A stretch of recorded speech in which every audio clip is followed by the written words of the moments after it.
A very warm welcome back, ladies and gentlemen. Hope you got to have a quick lunch before we start the session. Apologies for the delay and the inconvenience caused, which is some of our speakers really wanted to share deep insights of the presentations. Thank you so much for joining us back. It's time we move forward to the next keynote session, which is on ESG strategies in the boardroom, board's new areas of focus and priorities on agenda. Now, this session is focusing on revisiting strategies to deal with emerging global crises, which are climate change, economic uncertainties, and geopolitical shifts.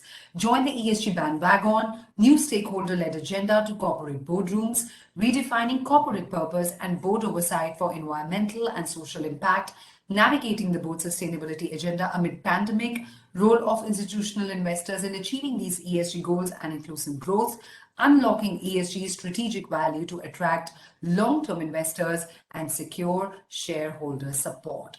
Ladies and gentlemen, it gives me immense pleasure in welcoming our first distinguished speaker for this very keynote session. That's Ms. Mudita Mishra, Additional Development Commissioner, Handicrafts, Ministry of Textiles, Government of India, and Manager Director, NHTC Limited. Ms. Mishra is a civil servant of 2001 batch belonging to Defense Production Services. Having management qualification in finance and human resources, she has approximately 2 decades of experience in defense, finance, banking, and insurance sector. A very, very warm welcome to you, Ms. Mudita. Over to you.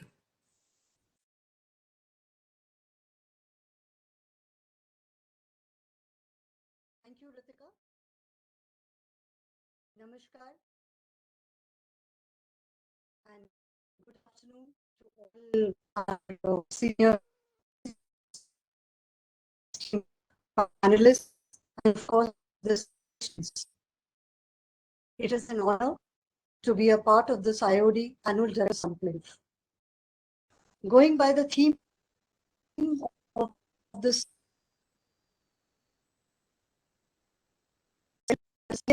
I am reminded of an ancient Vedic quote, Tvam asmakam tav smasi, meaning I am the cosmos and the cosmos is in me, implying that everything that happens in the cosmos affects me and equally I affect everything in the cosmos. The point to ponder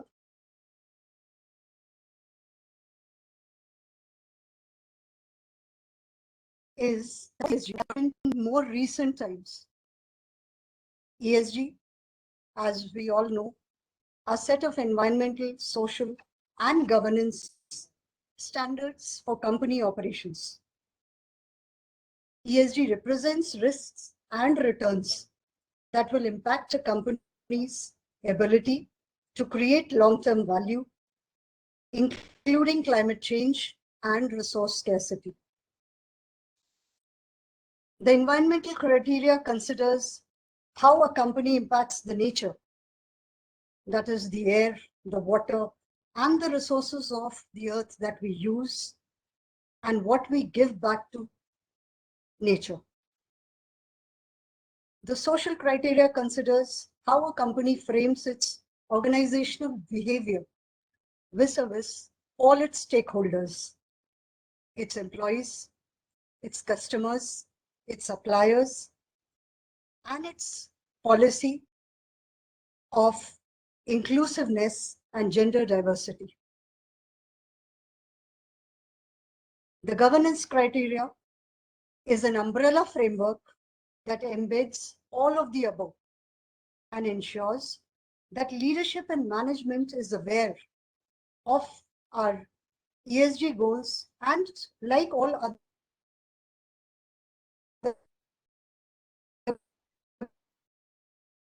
goals, cares to its board structure and also its strategic and operational policies.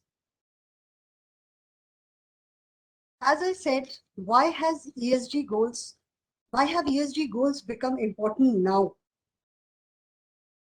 Though we all are aware, but it would not be out of turn to say that because we are living in a highly globally interconnected world. As very recently, the pandemic has shown all of us that an issue in one part of the world is no more an isolated problem.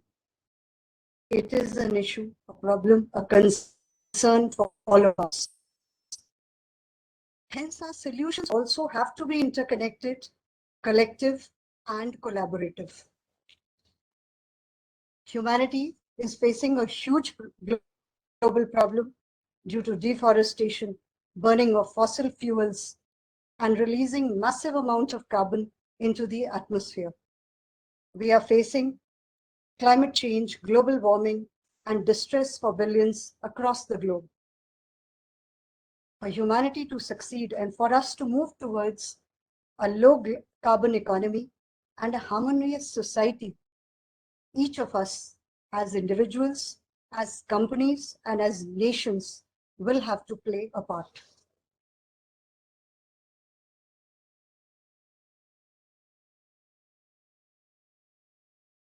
From a peer approach, the ESG goals and the classic financial principle of time value of money.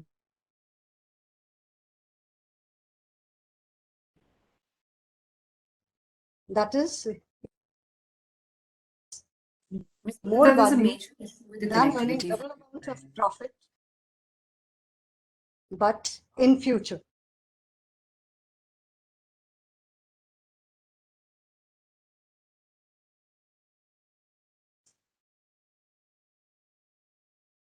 And also meeting ESG goals needs financial capital.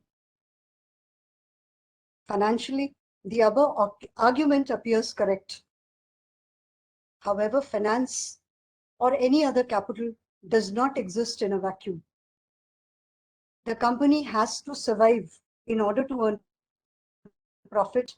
And if all of us, as individuals, as board directors, as citizens, are in any way bothered about quality and next generation. I think there's a video issue.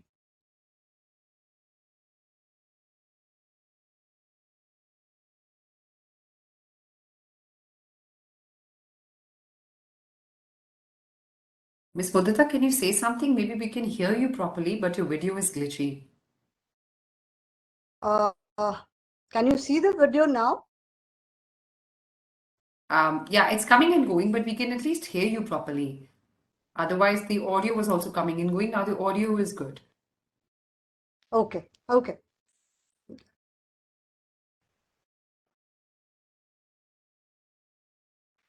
So, as I said, there appears a contradiction in the classic financial principle of time value of money. That is, if a company can earn profit today using all available resources, it has more value than earning double amount of profit, but in future. And also meeting ESG goals, a finance person would say, we need capital, we need money ultimately. And financially, the above argument appears correct. However, finance does not exist in a vacuum. The company has to survive in order to earn profit. And if we are in any way bothered about quality and the next generation. Paradoxically, the ESG goals have become important now because investments and financing are becoming responsible, and investors are now more conscious of the ESG parameters. And hence, companies are forced to become more socially responsible. To create value through ESG, companies need a tangible and practical plan that they can act on. We have to walk the talk. It's not about financials, it's not about disclosure, climate change, or diversity alone. It's about integrating all of these principles into our strategy and into our operations, into our everyday work. Recently, an article on the carbon bubble report introduced a very different way of looking at the ESG goals. Instead of an incentive approach that has more ad hocism and denialism in some cases, it advocates a risk approach to the environmental and social issue. It is not about what we would gain by meeting those goals, but rather what a company would lose in the long term by not meeting these goals. The above approach appears more logical to me also, as each company is supposed to have a risk policy. And as companies, we need to break these ESG goals into risk metrics, assign them risk weights, and embed them in a risk policy of the company. I'm sure that with this, the products, services, financing, and production targets would then be discussed against each of these risk metrics like all other risk factors by the management. It would then be imperative for the boards to be conscious in their decisions of the risks involved and the cost-benefit analysis of these risks. Today, owning carbon-heavy assets or adding carbon footprint through various processes is a negative mark against companies and has started impacting their fundraising capabilities. It took time for the world to recognize these risks and move towards these goals. I again reiterate that as the pandemic has proved very recently that planet Earth will not give us time. We need to speed up our ESG consciousness. I once again fall back on a Vedic quote that says, Kalo na yato vayamev yatah, meaning time is immortal. Time does not exhaust itself.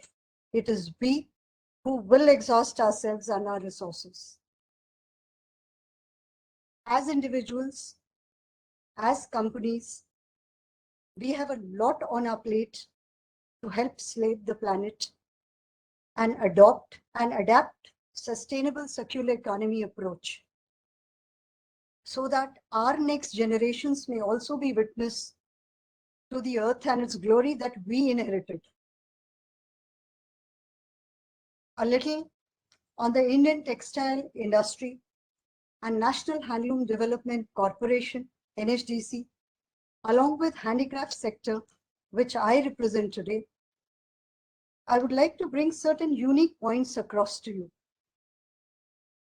India is one of the largest textile manufacturers and exporters in the world. It is also one of the sources of employment generation, affecting 45 million people directly and a source of livelihood for over 100 million people indirectly. The sector has a unique gender strength with a large number of women and rural population involved. The Indian textile industry also has inherent linkages with its agricultural base and its history and its culture. Handicraft and handloom, both sectors are inherently sustainable in nature and by their very nature are environmentally and socially more compliant. They use most of the natural resources that can be used, reused, recycled, and again made into new products. They are community-oriented sectors that employ a group of people with similar skills, similar cultural values, and promote both diversity and unity. It is a matter of pride for me to share that 95% of the world's hand-woven fabric comes from India. NHDC is a 100% government-owned public sector company that is involved in the promotion and development of the handloom sector. It is also aspiring and trying to become a one-stop solution for the sector by hand-holding the handloom weavers. It provides them regular raw material through its wide network of regional offices, yarn warehouses, and more than 600 yarn depots across the country. It also provides them training, tools, and marketing platforms nationally and internationally. NHDC, guided by the mission of our Honorable PM, is also extending its support for providing clean drinking water, constructing toilets, providing solar lights, creating digital awareness through our digital e-Dhaga app, and also providing scholarships and healthcare to the children of the weavers and artisans. Both handloom and handicraft sectors are also taking up tourism-linked craft village concept, whereby the homes, the working sheds, and the common facility centers are being developed or upgraded for the weavers and the artisans at the place of their stay, and it is being developed as a tourism center also. It is a concept of creating a sustainable workplace and also promoting tourism.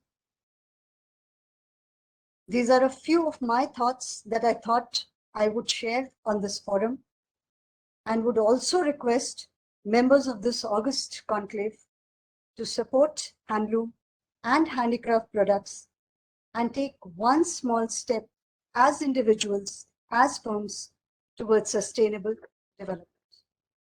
Thank you. Thank you so much, Ms. Mudita Mishra, for your address and outlining the challenges and the responsibilities that we should be taking forward as far as this sector is concerned. We'll just request you to spare a few minutes to answer questions that we've received from our audience. There's a question that's come for you is that, that ma'am, we feel very proud of the fact that we see our garments on the global stage in London, in Dubai, in USA, in Singapore. But how is the textile ministry pushing the vocal for local agenda and promoting local artisans, considering the vision of our Honorable Prime Minister for self-reliant India? That's a very relevant question also, Ritika. And I would like to put across to this forum that are vocal for local. And more recently, on 7th August, when our Honorable PM also gave a call for My Handloom, My Pride clarion call. We are promoting our local artisans across national and international fairs. And we are also going across the corporate world and through other means and methods of making the artisan and his products reach out to the maximum. We are trying to give them e-commerce facility. Ministry of Textiles is in a big way trying hard through the existing portals and also through our government e-marketplace to onboard our local artisans, our local weavers, so that their outreach and their products reach across the country, both domestically and internationally. Thank you so much, ma'am, for your answer. Just one more question. Now, as per the World Bank report, the fashion industry is responsible for 10% of annual global carbon emissions, which is more than the international flights and maritime shipping. Now, will by changing the fabric of our clothes, will cut these kind of climatic emissions? In the post-pandemic era, which you also stressed upon, what are the opportunities and the challenges faced by the textile industry? As I said, Dika, on the sustainable development is taking place across sectors, and fashion is not untouched by it.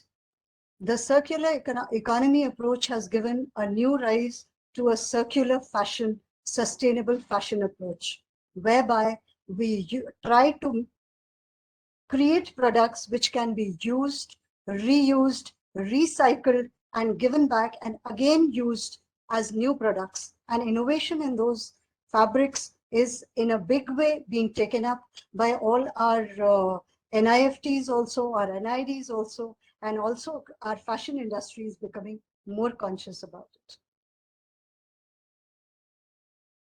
Thank you so much. Thank you so much, Ms. Mishra, for outlining all that needs to be done in the sector and sparing your valuable time and sharing these insights as far as the sector goes. Thank you again, ma'am. Thank you. Namaskar. Now, please join me in welcoming our next distinguished speaker of this keynote session. That's Mr. Sivarama Krishnan Ganpathi, Managing Director, Gokuldas Exports Limited, India. In the 3 decades of his career, Mr. Ganpathi has led several high-growth businesses in diverse industries like telecommunications, technology, consulting, manufacturing across several countries in Asia, North America, and Europe. He is responsible for turning around Gokuldas and putting it on a strong growth path. Today, Gokuldas Exports is considered as a leading and one of the fastest growing apparel exports of the country. Gokuldas Exports is a publicly listed company serving leading international brands for about 40 years and employs 25,000 people, of which over 20,000 are women. A very warm welcome to you, Mr. Ganapathy. Over to you. Thank you. Thank you so much. It's a pleasure to be here talking to this august audience. As you said, I run a company that's a leading apparel manufacturer in India, serving global customers. We supply our products to over 50 countries, employing 25,000 people, of whom over 20,000 are women. We are thus truly plugged into international supply chain and anchored firmly into the Indian society.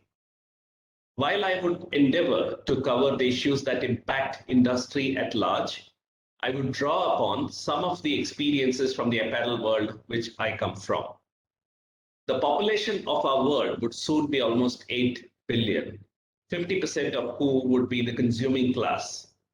Even as the population age in advanced countries, the consuming class is burgeoning in developing economies, which will see a reasonably quick rebound after the pandemic and continue its growth trajectory. It will also be aided by a young consumerist demography. Today, 50% of the humankind live in cities. 66% of total wealth creation is in top 600 cities. If you look at the consumer trend, you will find that they are, one, always on, namely connected, shopping round the clock. Two, better informed, often using online comparison. Three, more demanding, as in seeking personalization. Four, more conscious, being values oriented, seeking authenticity. Five, always connected, sharing experience across products, on the internet. More volatile, exercising alternate options that are available to them at the fingertip. And of course, lastly, they are very price sensitive, especially the newer consuming class. The whole rise of fast fashion in apparel is indicative of these trends. The growth in apparel consumption was being driven by mass consumption of cheap clothes for one season, leading to higher apparel consumption per capita and possibly lower garment qualities. This itself leads to huge global supply chain implications, with more and more garments being produced at low cost in countries of Asia and transported globally. This also brings about a pollution problem of flooding landfills with cheap cloth. Synthetic fiber-based products form 2/3 of the global apparel consumption, which, coupled with fast fashion, means that global landfills are full of non-biodegradable products. The apparel industry has been traditionally labor-intensive and low-wage industry. The competitive advantage in this industry is determined by the ability to produce trending designs while maintaining cost effectiveness. The industry's dependency on labor cost is evident from multiple shifts in industry base at a global level over the last 50 years to countries that offer cost advantage. What you see in apparel is true for most products. Today, industries are truly global in their outlook. They search for lower factor costs globally, with goods moving across continents to serve the desired markets. China built massive capacities in many industries by offering a superior package of industrial infrastructure, trained manpower, cost-effective financing, efficient logistics, and ease of doing business. Now industries are again shifting to other countries like Vietnam, Cambodia, Bangladesh, and India. So Asia, however, continues to be the supply hub for the world. Now, Asia is adopting a heightened focus on ESG. The continent is at risk or is at a high risk for climate impacts. China, Japan, South Korea, and other countries across the region have set national net zero emission target dates. Millions of people in Asia live in the path of seasonal monsoons, typhoons, or the melting Himalayan glaciers. Agriculture and food systems will be impacted by rising temperature or changing rainfall pattern and drought. India and China, which account for more than a third of the world's population, will have to adopt ESG actions as it impacts everyone. Every business is deeply intertwined with environmental, social, and governance concerns. It makes sense, therefore, that a strong ESG proposition can create value. ESG factors often become financially material to companies, and these days they do so with a zing. Social media, stakeholder activism, societal expectations, and investor focus are the driving forces behind this velocity of expectations. Social media-led hyper-transparency creates immediate awareness of the impact of environmental or social issues. Stakeholder activism is at its peak with NGOs coordinating protests and sophisticated campaigns worldwide. A lockout in a factory in India becomes an issue in Europe in no time. Consumer attitudes are changing and they're demanding sustainable products in an environmentally friendly packaging from companies that take ESG seriously. They seek traceability of all the inputs, both raw material and labor related, that go into the products that they consume. Above all, investors are driving up ESG expectations from corporates. The assets under management for ESG investment in 2020 stood at almost 35 trillion, which is nearly 36% of global assets under management. ESG AUM, which is assets under management, witnessed a significant increase in the past few years. ESG reporting in India is also gathering momentum, with SEBI launching the Business Responsibility and Sustainability Reporting (BRSR) for top 1,000 listed entities from FY 22-23. So a quick examination of statements and actions of some of the companies is actually quite revealing. Prana, which is a yoga brand based out of California in the US, says, from the fields where our organic cotton and hemp are grown to the factories where our clothing is assembled, from the chemicals that need to be carefully managed to the way we package and ship each style, everything that we do is for the planet and its people. Sustainability has been part of our DNA from day one, and doing things right is just what we do. Now, this is a customer of ours, and hence I know them very well, and they actually practice what they say. Patagonia, which is another famous brand, says we are in the business to save our home planet, and this drives all its activities. The company rejects fast fashion, creating long-lasting, eco-friendly apparel. It also engages aggressively in environmental advocacy and promotes an appreciation of sustainable practice. Now, if we think this is restricted to niche brands and companies, then I think we should think again. Even a Zara, which is a dominant player in the global apparel brands, says that they want to make all their clothes from 100% sustainable fabrics. So this is percolating to the entire industry and across all industries. All this will roll down also to the entire supply chain and impact the way the companies there succeed. The challenges before the board of today are to ensure that their companies are future-proof and making a positive impact. While the board has a fiduciary responsibility to put shareholder interests above all, as McKinsey says, paying attention to environmental, social, and governance concerns does not compromise returns, rather the opposite. A strong ESG proposition creates value by supporting revenue growth as it attracts new conscious customers, lowers resource consumption and waste generation, brings about a higher employee motivation, and attract better talent through greater social credibility. It also helps creating a long-term assets and avoids regulatory and legal risks. So all in all, strong ESG adherence is financially rewarding for the company as well as socially rewarding. The Bhagavad Gita says that the greatest impediment to achieving your goal is not the obstacles on the path, but the availability of clear paths to lesser goals. The boards have to lead the way for companies to adopt ESG as a way of life and assure sustainable success to all its stakeholders. Thank you. Thank you so much, Mr. Ganpathi. You actually stressed on that, but still there's a specific question that we've received pertaining to your organization, in which, of course, today the ESG priority resonates with Gokuldas Export's vision, and you kind of outlined it in your address. So as the most respected player in the global apparel sector, what measures have been taken by your organization to have a sustainable product life cycle?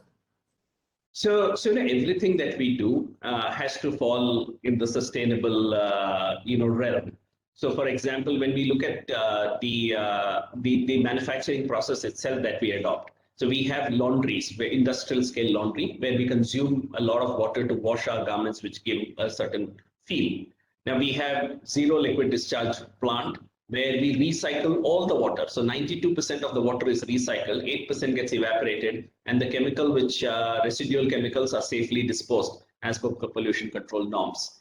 We have rainwater harvesting in all the factories. Several factories have solar power, where we are trying to minimize the use of grid power, which comes in turn from thermal sources and other sources. So to the extent possible, we have incorporated environmentally safe and sustainable way of working.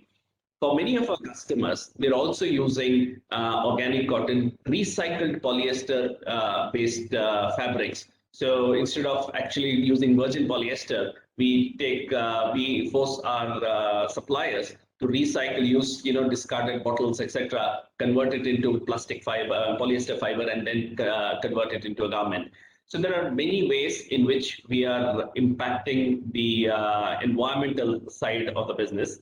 And when it comes to social side, which is the S of the ESG, we are a company which employs a lot of people. And as we grow, we will continue to add more employees to our fold.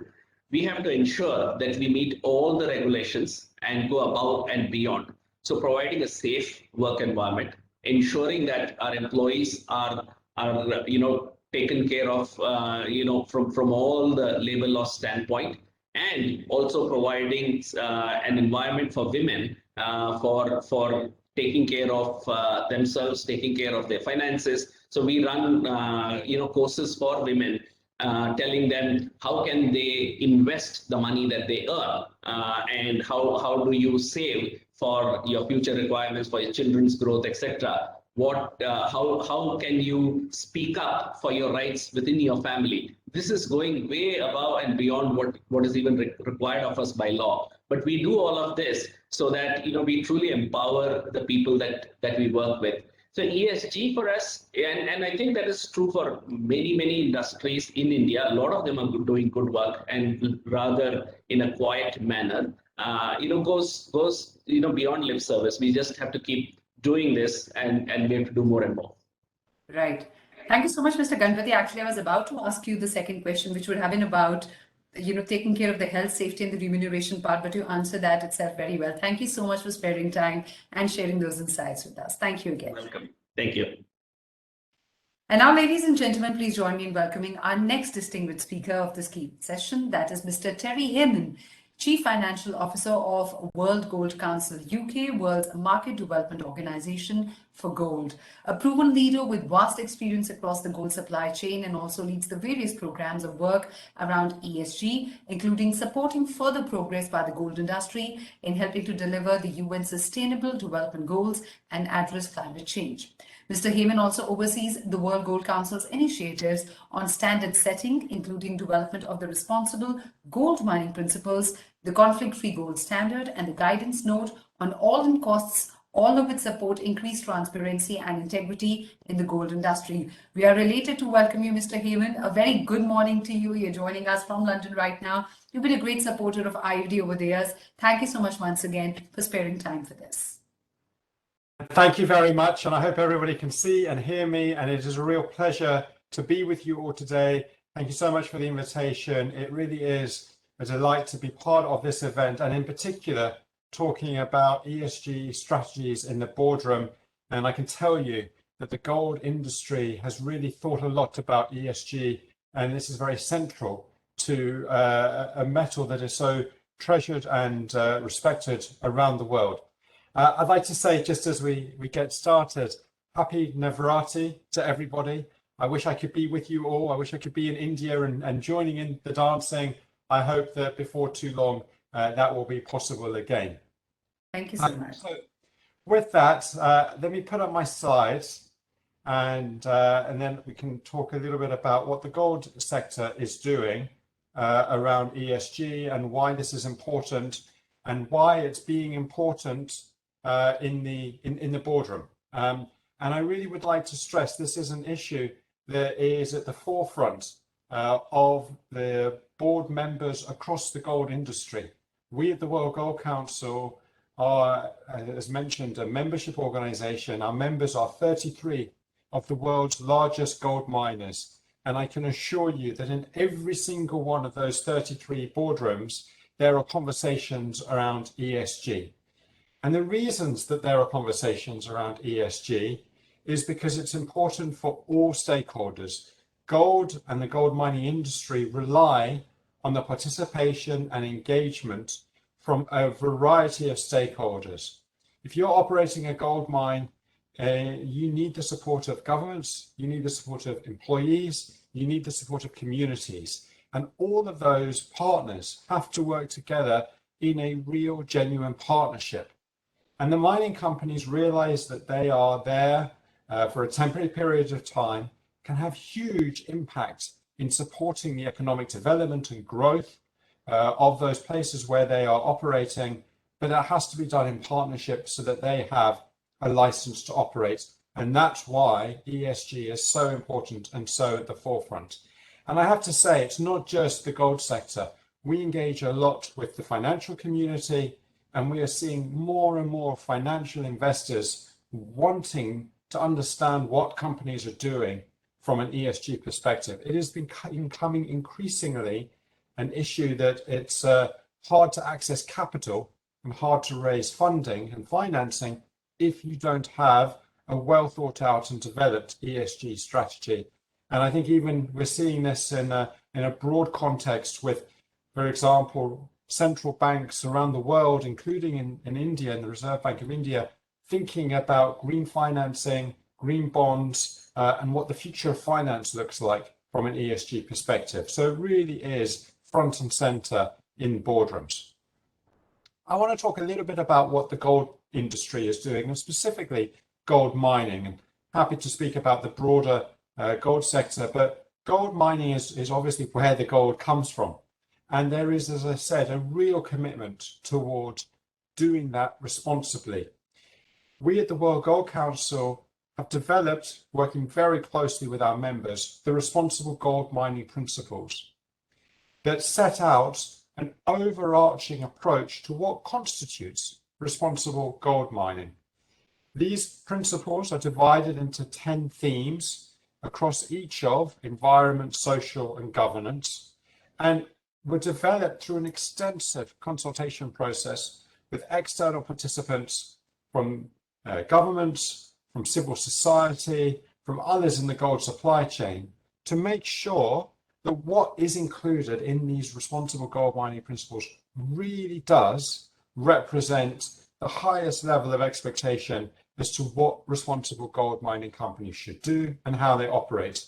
And you'll see at the bottom of the slide those 10 themes looking at governance issues like ethical conduct, understanding impact, supply chains, social issues on labor rights and safety and health, on human rights and conflict, on working with communities, and environmental in terms of environmental stewardship, biodiversity, and obviously a very important topic, climate change and also water and energy use.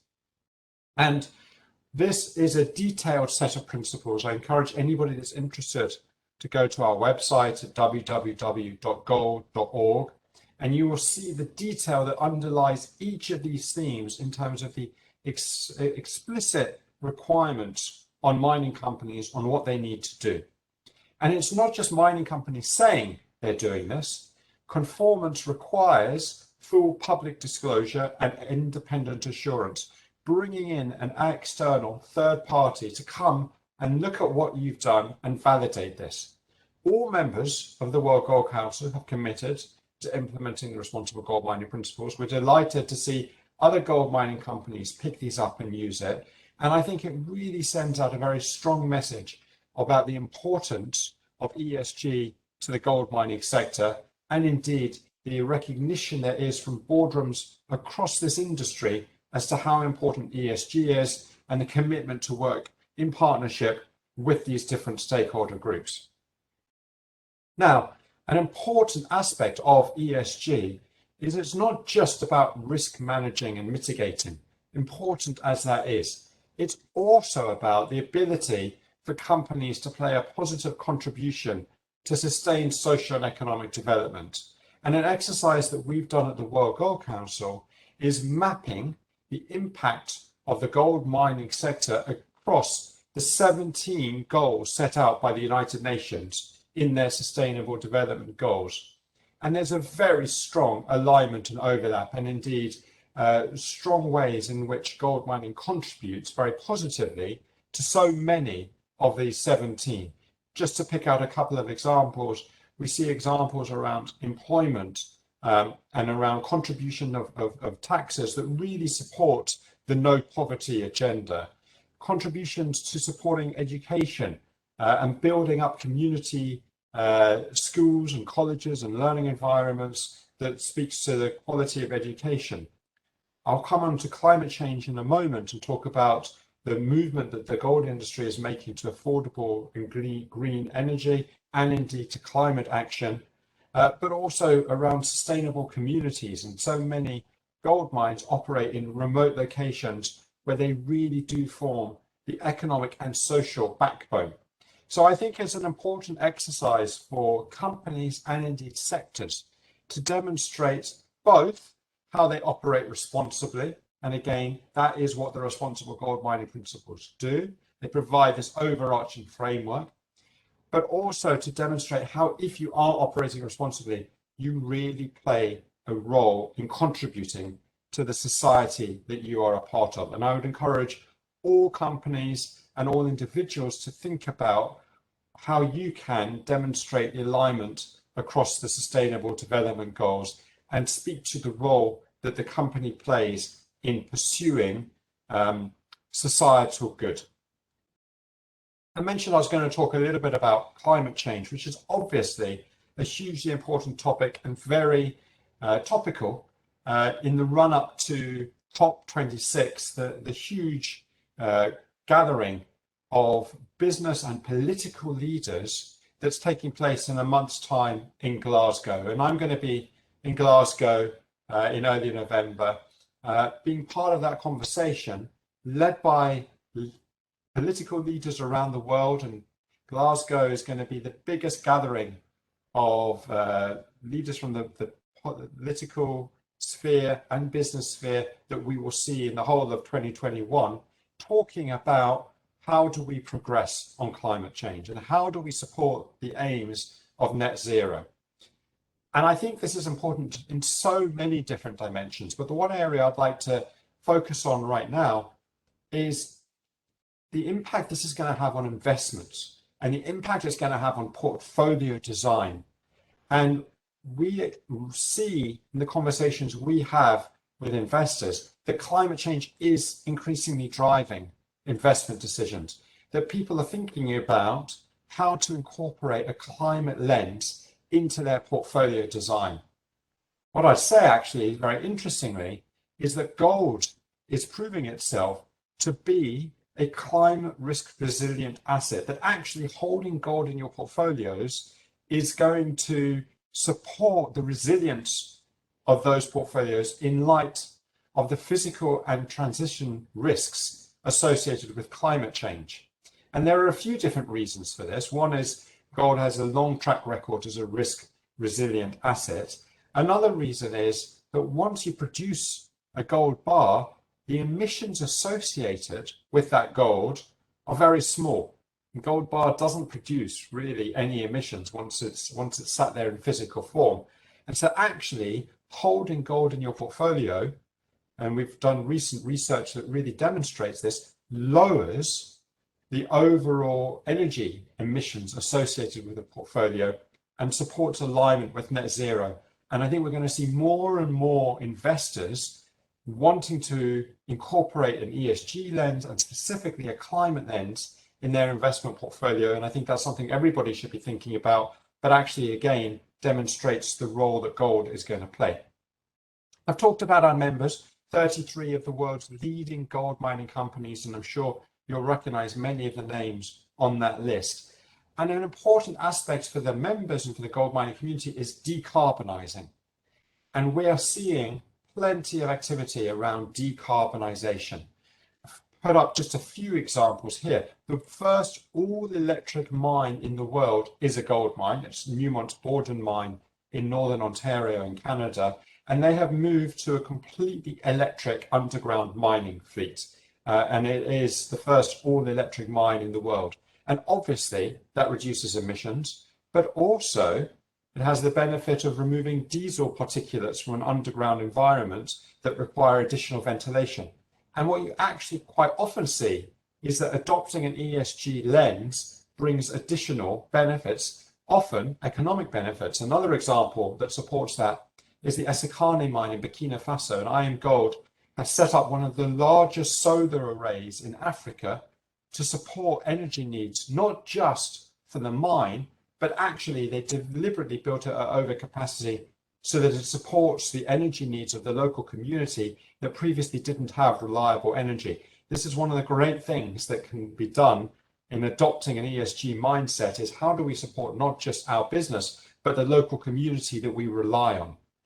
As well as supporting the local community, that solar mine actually is reducing costs. And it's reducing costs because this mine is a remote location. It used to be that you would need to truck in diesel and heavy fuel oil at great expense. There's obviously a capital cost associated with building the solar array, but once it's there, the operational costs are significantly lower. And so there's a real economic case for developing this as well. So I hope that's given a bit of a sense as to what the gold sector is doing on the ESG agenda, and in particular, why we believe it's so important that everybody at the boardroom is thinking about ESG strategies and about what can be done to support the ESG agenda. Thank you very much. Thank you so much, Mr. Hemant, for sharing all the insights that you did. In fact, gold is most precious in India, much more than cash. We are so culturally attached to gold. I think you should be spending more time in India than you spend in UK. But we have questions for you that we would like to take that the audience has sent. The first one being that, can you please share with the global audience about the task force for climate-related financial disclosures adopted by the gold miners worldwide? Absolutely. So thank you. And a task force for climate-related financial disclosures is a really important framework that was developed largely initiated by Mark Carney when he was governor of the Bank of England, working with Michael Bloomberg and others, to provide a common approach that companies can use to report on climate change. And that's reporting both on emissions associated with that company's activity, but also, importantly, on how that company anticipates climate change is going to impact their operations. And it's interesting that this is Mark Carney at the Bank of England setting this out and saying this is important. And that is because the regulators and the central banks want to help investors understand the risks associated with their investments. And for a long time, we've got quite sophisticated at speaking to financial accounting and financial reporting. But what Mark Carney and others have realized and are advocating for is there's a need for investors to understand these ESG risks, and TCFD specifically focuses on climate. There are a range of other reporting standards in development that speak to other aspects of the ESG spectrum. So TCFD, the acronym for Task Force on Climate Related Financial Disclosure, is being increasingly adopted by companies around the world. The members of the World Gold Council have all committed to report in line with TCFD. And I think it's a really important move as operating companies help explain to their investors and indeed other stakeholders the impacts of climate change, what they are doing, again, both to help support the reduction to net zero in terms of their own emissions, but also how they make their company more resilient in light of climate change impacts. And we've all seen, unfortunately, the fires and the floods and the more extreme weather events. And that has an impact on so many companies that it's right for companies to think about how they manage those risks. Also, Mr. Heyman, today the World Gold Council has the Responsible Gold Mining Principles. Those are the new framework that set out clear expectations for consumers, for investors, and downstream gold supply. Recently, we've also heard about reimagining gold as an ESG investment. Can you please throw some light on that? Absolutely. And I think everybody is trying to understand what should be considered as an ESG compliant investment. And there is no formal definition. Nobody has yet come and said, this is what is ESG. And I think it's incumbent on all businesses and industries to set out their case as to how they link into this ESG landscape. Certainly from a gold perspective, the work that we've done and that the gold industry as a whole has done in defining what constitutes responsible mining and in articulating the positive impact that mining and indeed the rest of the gold supply chain have for the communities and countries where they operate, to me speaks very proudly about this being an ESG compliant investment. And I know that gold has been a history, it has been an asset that people have wanted to invest in for millennia. And I think that we're now seeing, in addition to all of the traditional reasons for investing in gold in terms of financial resilience and security and portfolio diversification and liquidity, all of which are still really valid today, you also add on to that the fact that this is an asset class that supports the ESG agenda. And I think that's really positive for the investment community and people thinking about where to direct their money and flows of capital. But of course, I think it's really positive for gold. It doesn't mean we have all the answers and everything is done. There's a lot more to do. But I think that perspective about how does gold support communities and countries around the world is really important. And I'm sure everybody on this call can think of examples where they know that to be the case. And actually, when you put it together as a whole, this is a really important sector for global economic growth in a sustainable manner. And Mr. Heyman, if I was to put forth a question specifically about India, now, as you know, Navratri started and that officially kicks off the festival season in India. So last year we had a very damn Diwali because of pandemic, but we're looking forward to a golden Diwali this year. Weddings and festivals, they are important drivers for gold demand in India. So how could gold be an effective tool for investors as economic activity intensifies in India? Look, I think what you get with gold is proven confidence that this is an asset that supports you through the long term, that there will be ups and downs in the economic cycle. There will be unexpected events like COVID and the pandemic, and gold is an enduring store of value. And that is very well understood in India. And I think it's more relevant than ever, given the last 18 months that we've gone through. Unfortunately, we would all love life to be straightforward and on a continual upward path, but there are from time to time challenges and crises, and gold is such an important store of value and it's such an important store of resilience through those crises, and I think that is more relevant than ever. Thank you so much, Mr. Heyman, for detailing it out the way you did. Thank you so much for joining us. And once again, we really value your support at IOD. It's been my real pleasure. Thank you very much. Thank you. And now, ladies and gentlemen, please join me in welcoming our next distinguished speaker for this keynote session, that Mr. Ranjan Kumar Mahapatra, Director HR, Indian Oil Corporation Limited. Mr. Mahapatra, in his more than 3 decades of rich experience, specializes in various business aspects, including terminal operations, supply chain management, and logistics. With an in-depth knowledge and acumen in supply chain and logistics, he has been associated with the evacuation of finished products from Indian Oil's domestic refineries and product upliftment agreements with stand-alone refiners as well as other oil marketing companies. He was one of the chief architects of the auto fuel quality BS3, BS4 upgradation programs of OMCs in India. A very warm welcome to you, Mr. Mahapatra. Over to you, sir. Thank you, Ritika. Thank you very much. So let's move from gold to liquid gold. So the guest speakers, all other dignitaries who are present, participants who have joined in today, ladies and gentlemen. I think good morning and good afternoon to everybody, because I see Terry from Terry is from London. He's joined from London. So very good morning to him as well. So let me begin by complimenting the Institute of Directors for meticulously crafting the theme of the Directors Conclave, Future Ready Board for Investment and Inclusive Growth. I think the theme is profound, as it aptly captures the essential aspects that must feature in all contemporary boardroom deliberations. I have been listening to all, I think, ma'am, with Mishra, she spoke about what should be there in the boardroom, and then we heard beautiful anecdotal things from my friends from the Gold Councils.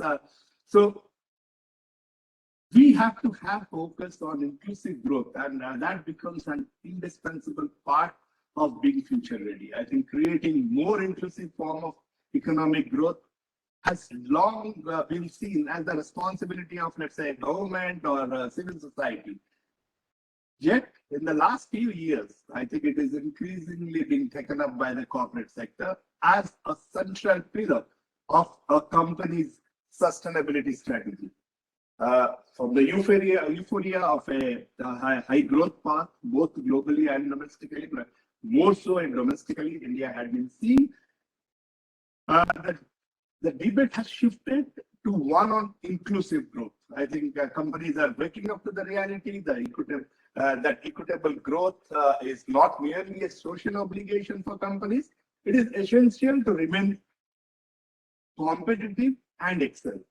And I think, after all, the companies these days are social enterprises, and that's just not HR prerogative. Even our balance sheet should manifest our social commitments and goals.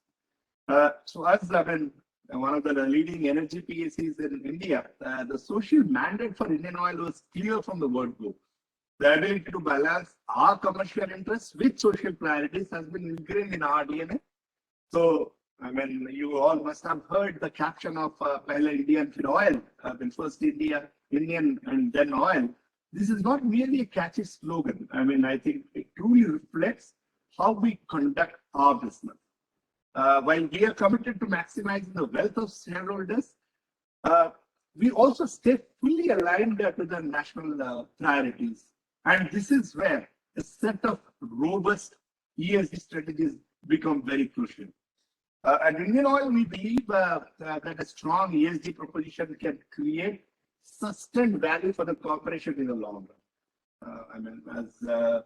We have been hearing environmental, social, governance-related concerns, we feel are inextricable part of how you do business and how the elements are also connected.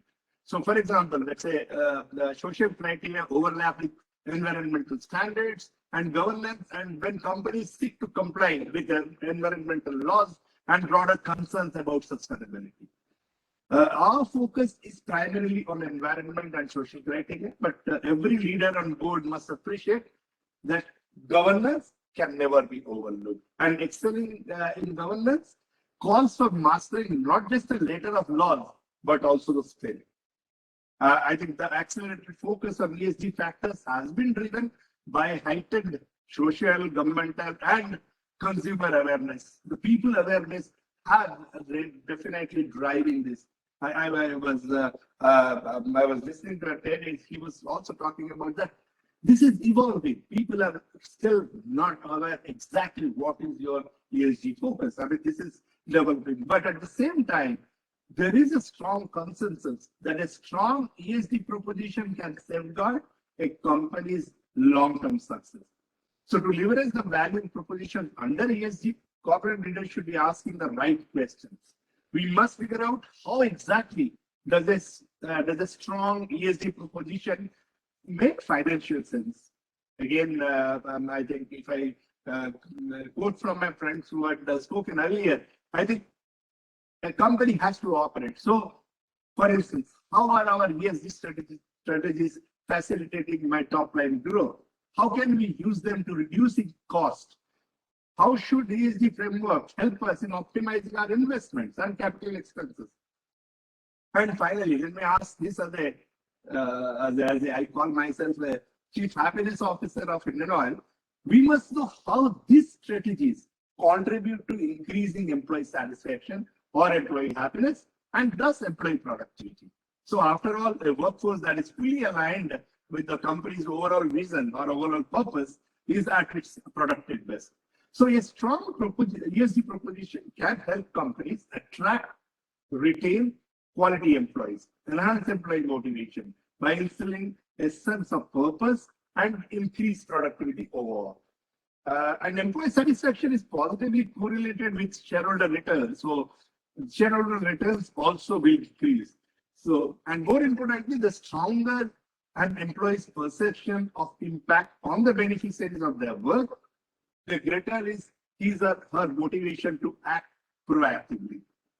Recent studies have also shown that positive social impact correlates with higher job satisfaction. And field experiments also suggest that when companies give back, whether to the society, to the employees, or to the stakeholders, then employees react with enthusiasm. And just as a sense of higher purpose can inspire your employees to perform better, reversely, a weaker ESG proposition can drag the productivity down. So, going back again, this is where our philosophy of Pehle Indian Feed Oil not only aligns employees with our business goals, but also with the national priorities and thus incentivizing our excellence further.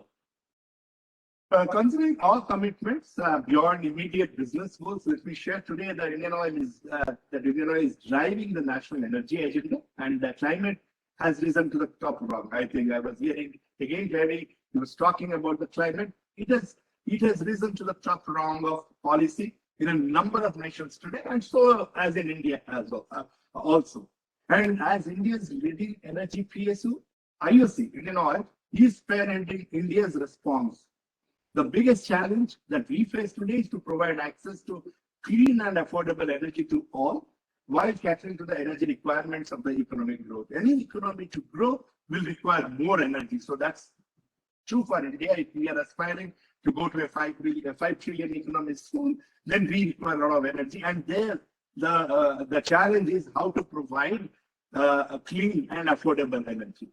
So our energy in our energy agenda in India is inclusive, market-based, and climate sensitive. And Indian Oil also has been working on a mission mode, not just to bolster our balance sheets, but also to pursue a much broader vision of powering India's economic rise.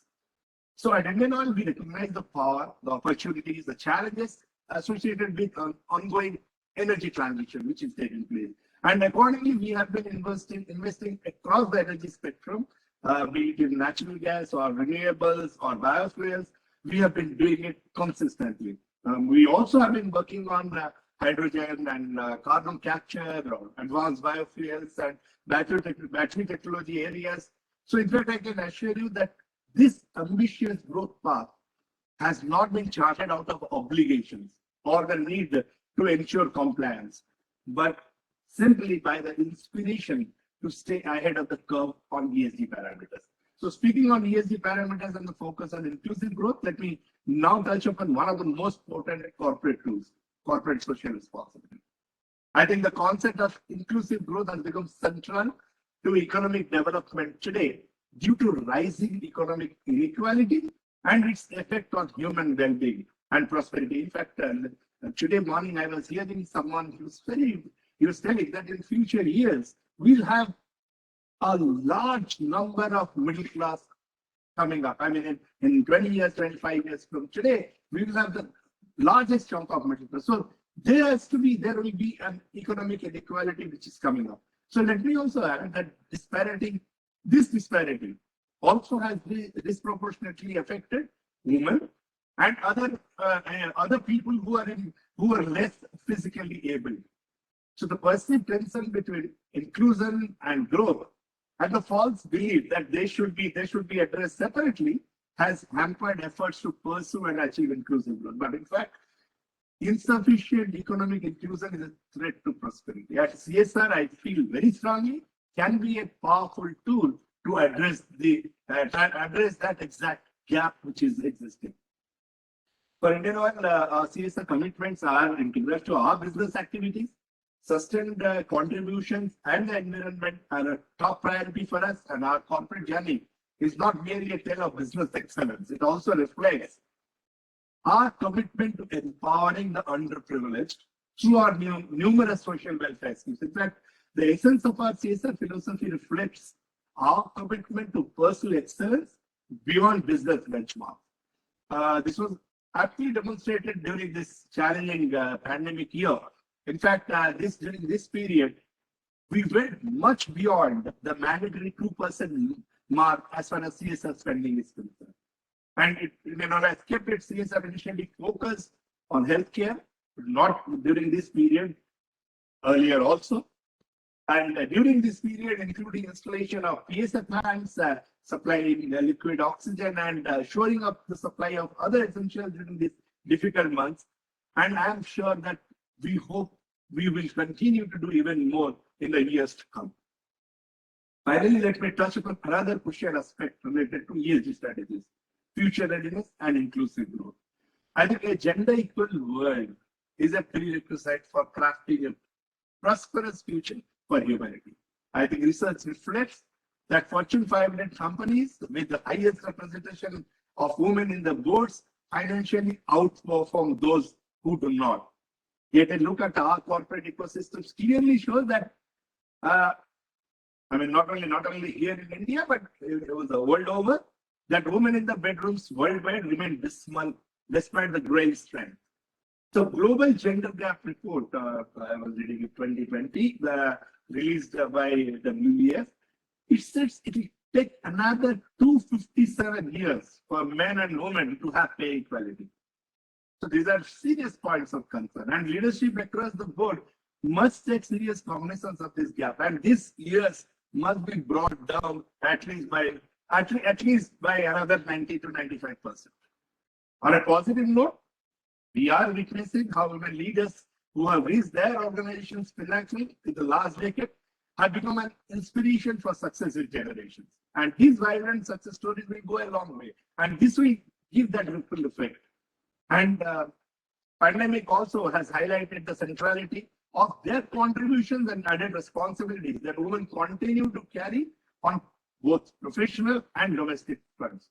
So, as far as we are concerned, although being in an energy sector, our numbers are very comparatively lower compared to a technological company.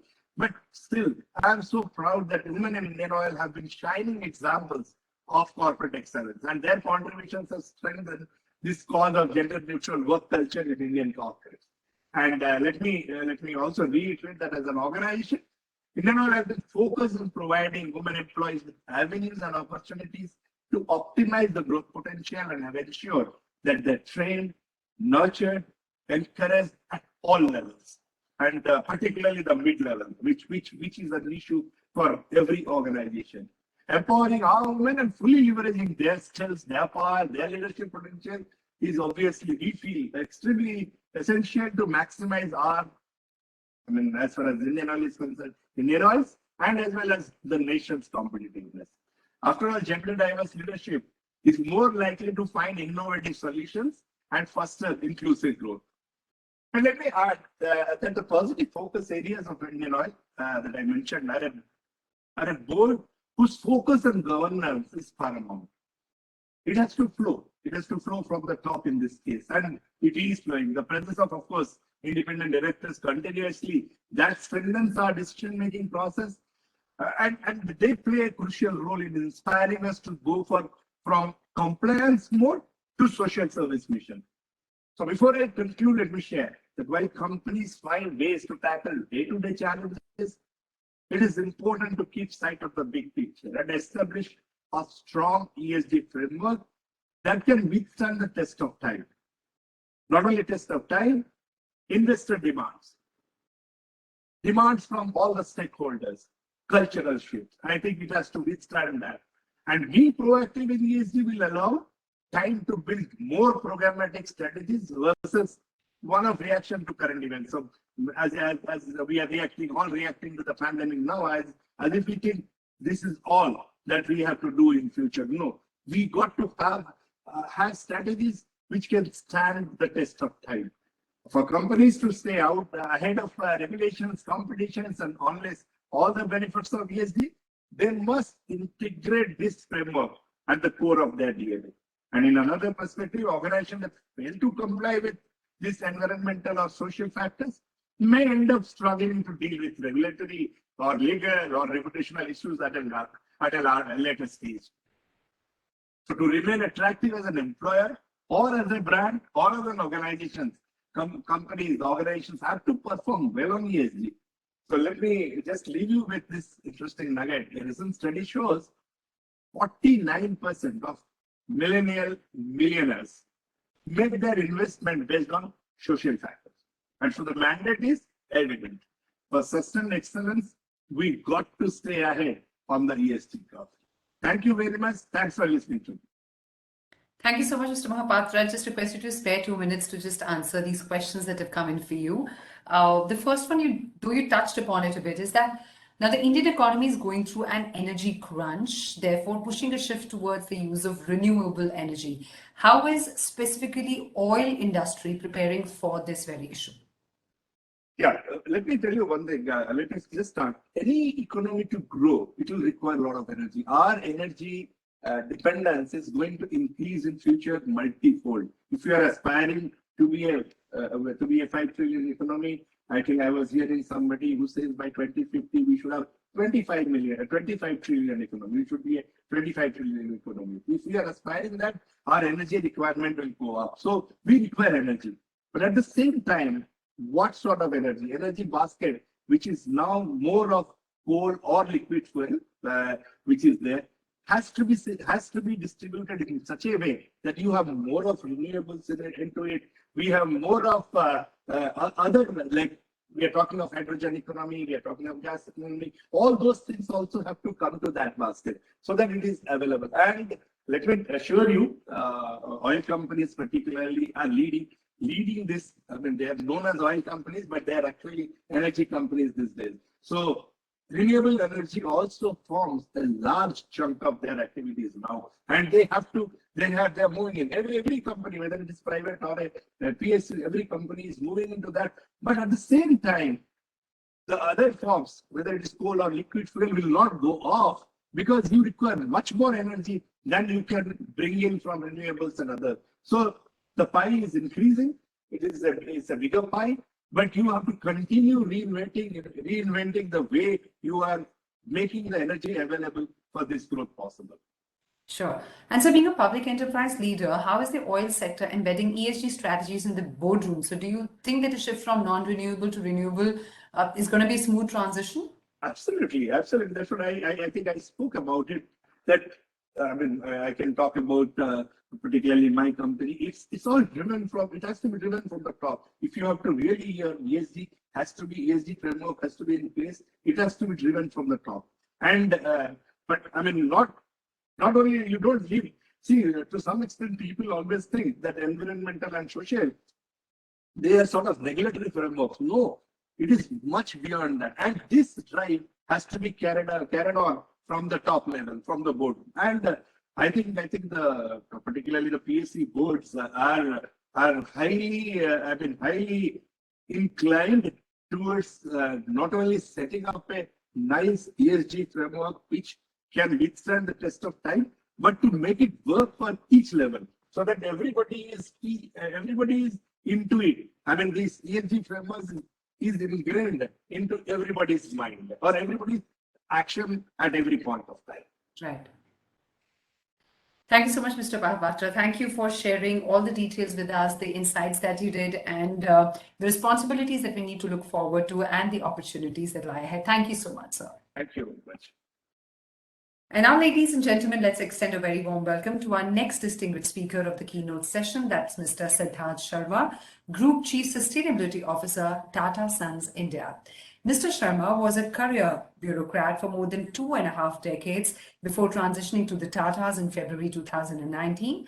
He has served in key ministries and departments of the Government of India, including the Ministries of Finance, External Affairs, and Urban Development, and played a key role in conceptualizing and implementing pension reforms in India in the form of National Pension System. He was also the financial advisor to President Pranab Mukherjee between 2012 and 2017. Today, the Tata Group's global footprint spans more than 100 countries and 6 continents. Tatas are made in India, but a global brand. Today, he will be sharing his insights on boards and, of course, ESG. A very warm welcome to you, Mr. Siddharth Sharma. Thank you, Ritika. I hope I'm audible. Yes, you are, sir.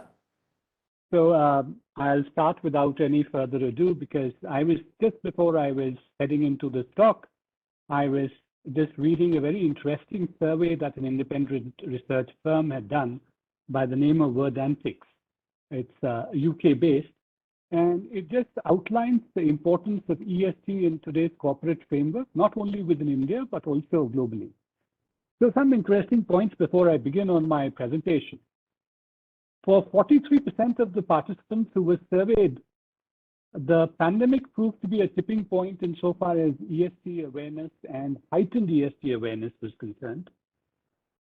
A further 26% said that ESG was amongst the top 3 priority areas for the chief executive officers of any organization. And the most important lever or fulcrum around which sustainability engagement was centered by corporates was through a climate change development policy and how do you address issues related to climate change in your company. There were many issues of great concern which were flagged, or focus, if I may say, which were flagged, which was supply chain sustainability, the need for data privacy and cybersecurity. And all these only point to one thing, that ESG is here. It's here to stay, and it's being driven by the climate change metrics at this point of time. But it is much more. It is much more than simply looking at issues of climate change. So if I may just ask to begin the presentation, can we have the next slide, please?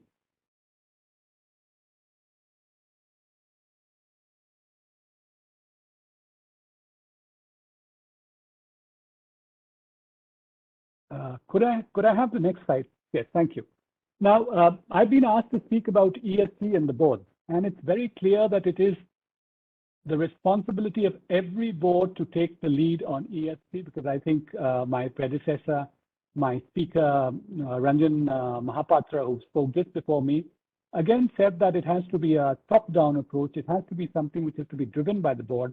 But what I'd like to say is that not only does the board have to lead it, you have to have a fundamental difference in how you perceive it, a qualitative difference in how you perceive ESG.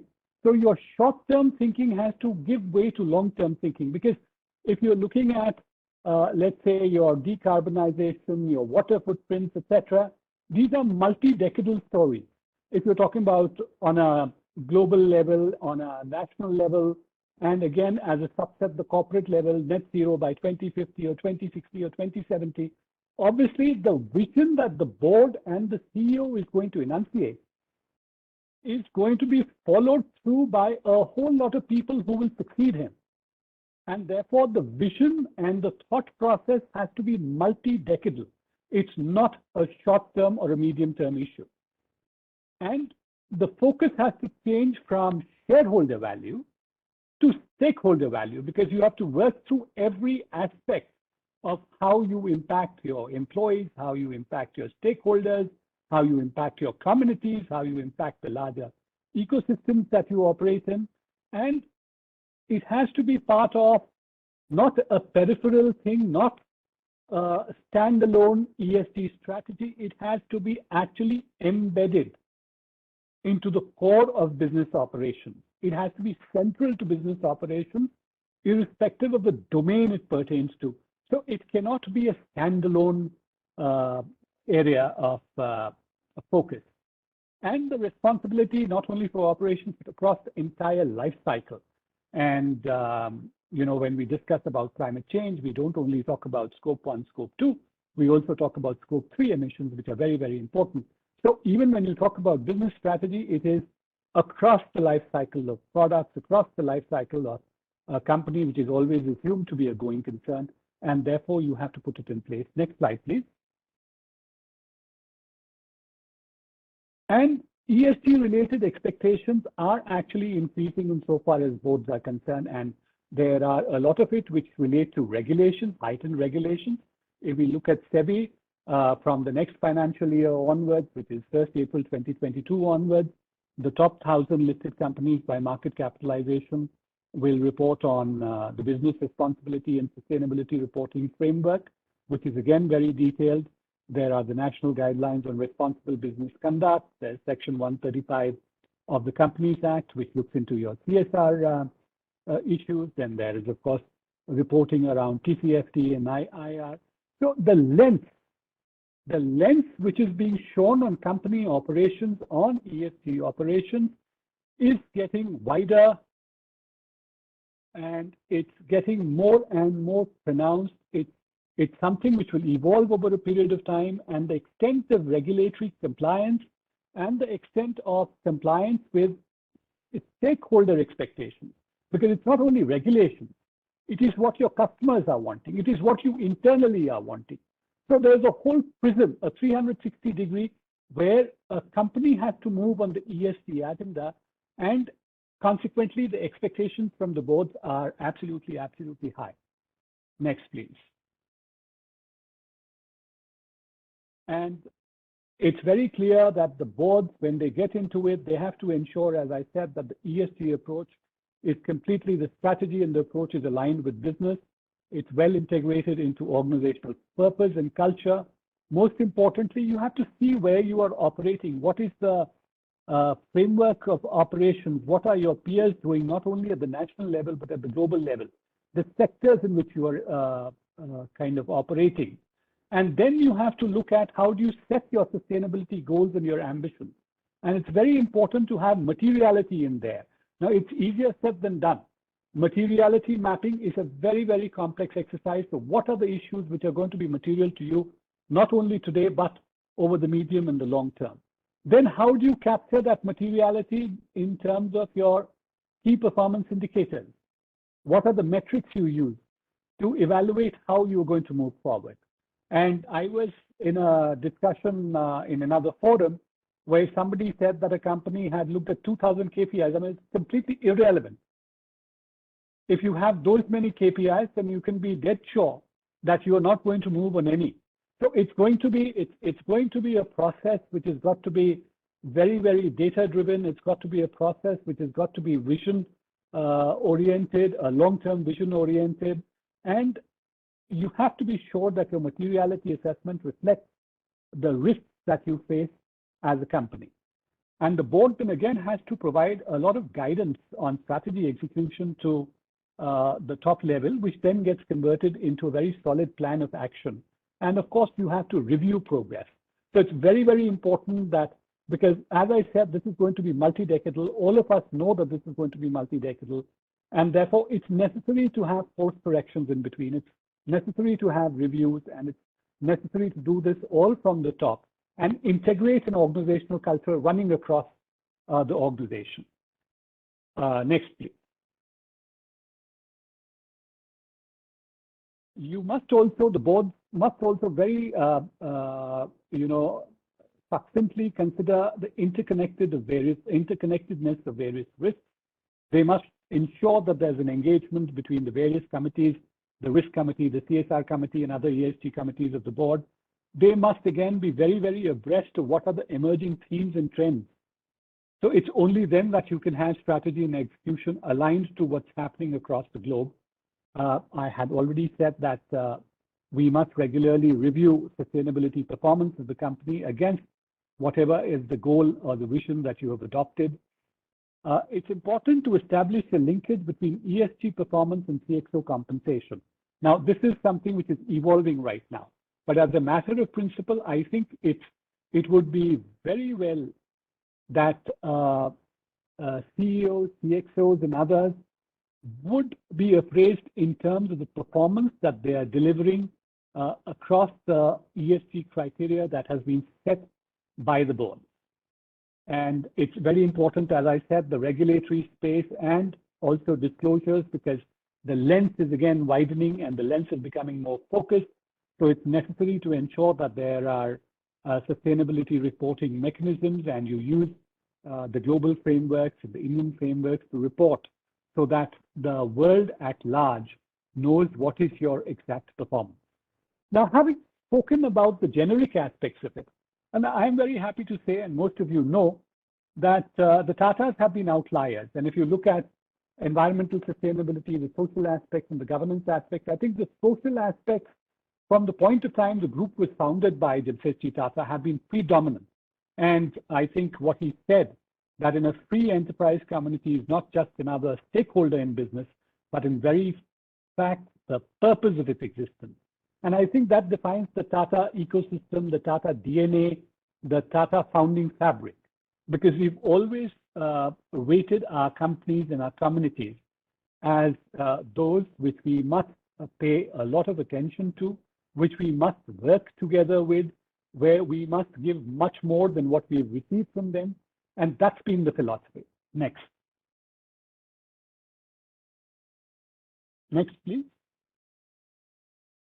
And nobody to, again, sum it up better than Jrd Tata. And that's where I say that the vision, because the Tata Group also has been hugely lucky to have had outstanding chairman, group chairman, who have led it.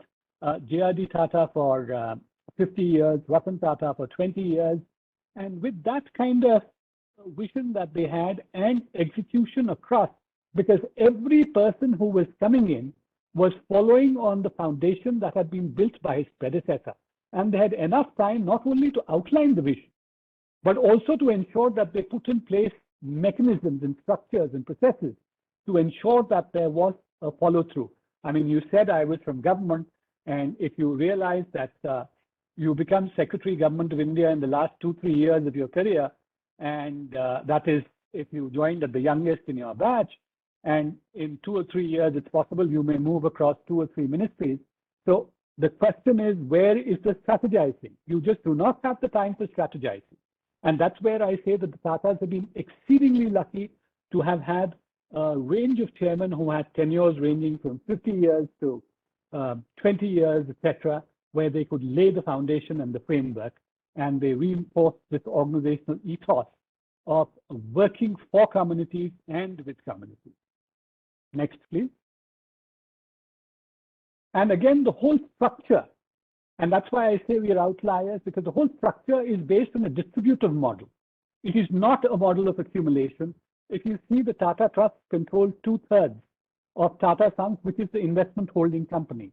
So ultimately, whatever are the profits that are being generated by the group companies, they are actually being, by organizational design, being spent on areas of nation building, of community development in areas like healthcare, education, rural care, livelihood, skill development. So we have been partners in national development, and mainly because the organizational structure at the point of time when Jrd Tata was founding the group, he looked at it as a medium of not only generating return, but also distributing that return. So as I always say, it's a distributive model. And that has been really the USP and the differentiator of the Tata. Next, please.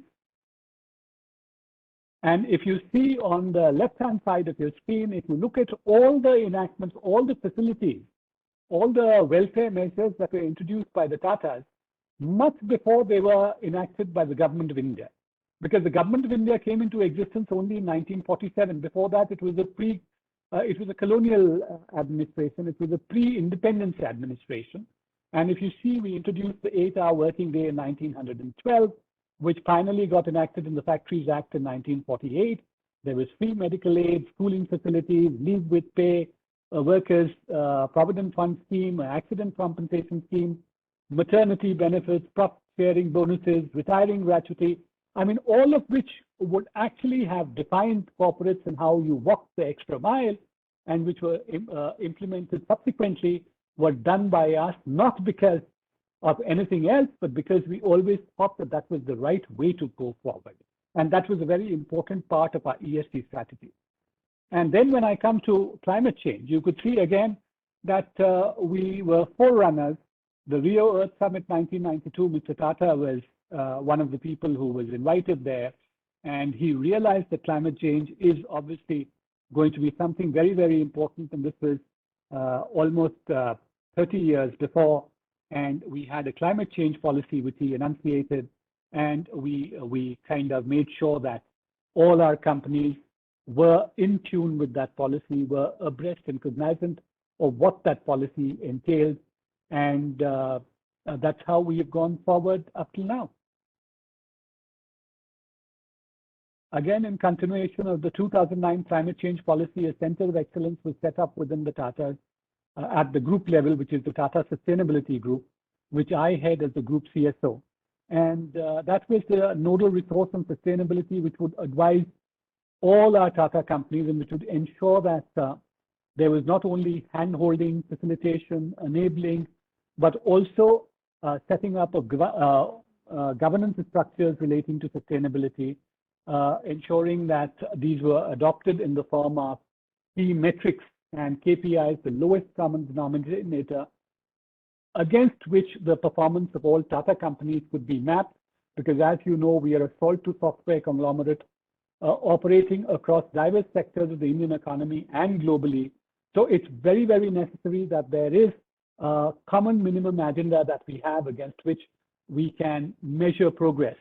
And that was the role of the TSC, that it would not only pick up the straws in the wind, but it would also ensure that everything that we are doing in sustainability is deeply ingrained and it facilitates this movement forward. Next, please.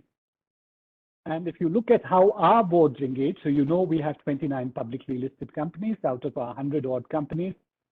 Could you please go back? And all our Tata companies have instituted board oversight of ESG in alignment with the Tata sustainability policy. So as I said, we have a climate change policy, we have a sustainability policy, which says that we will integrate it as part all of our sustainability issues, all of our sustainability metrics will be integrated as part of our operational.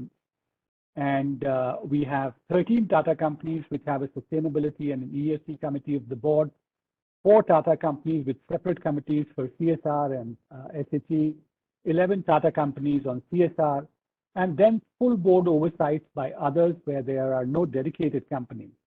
Again, many companies walk even beyond what happens. You have Jaguar Land Rover, the full board member for sustainability and strategy, who just looks after integration of sustainability at the most senior level of business. This is over and above everything else. That this is just the dedicated responsibility of that particular board member.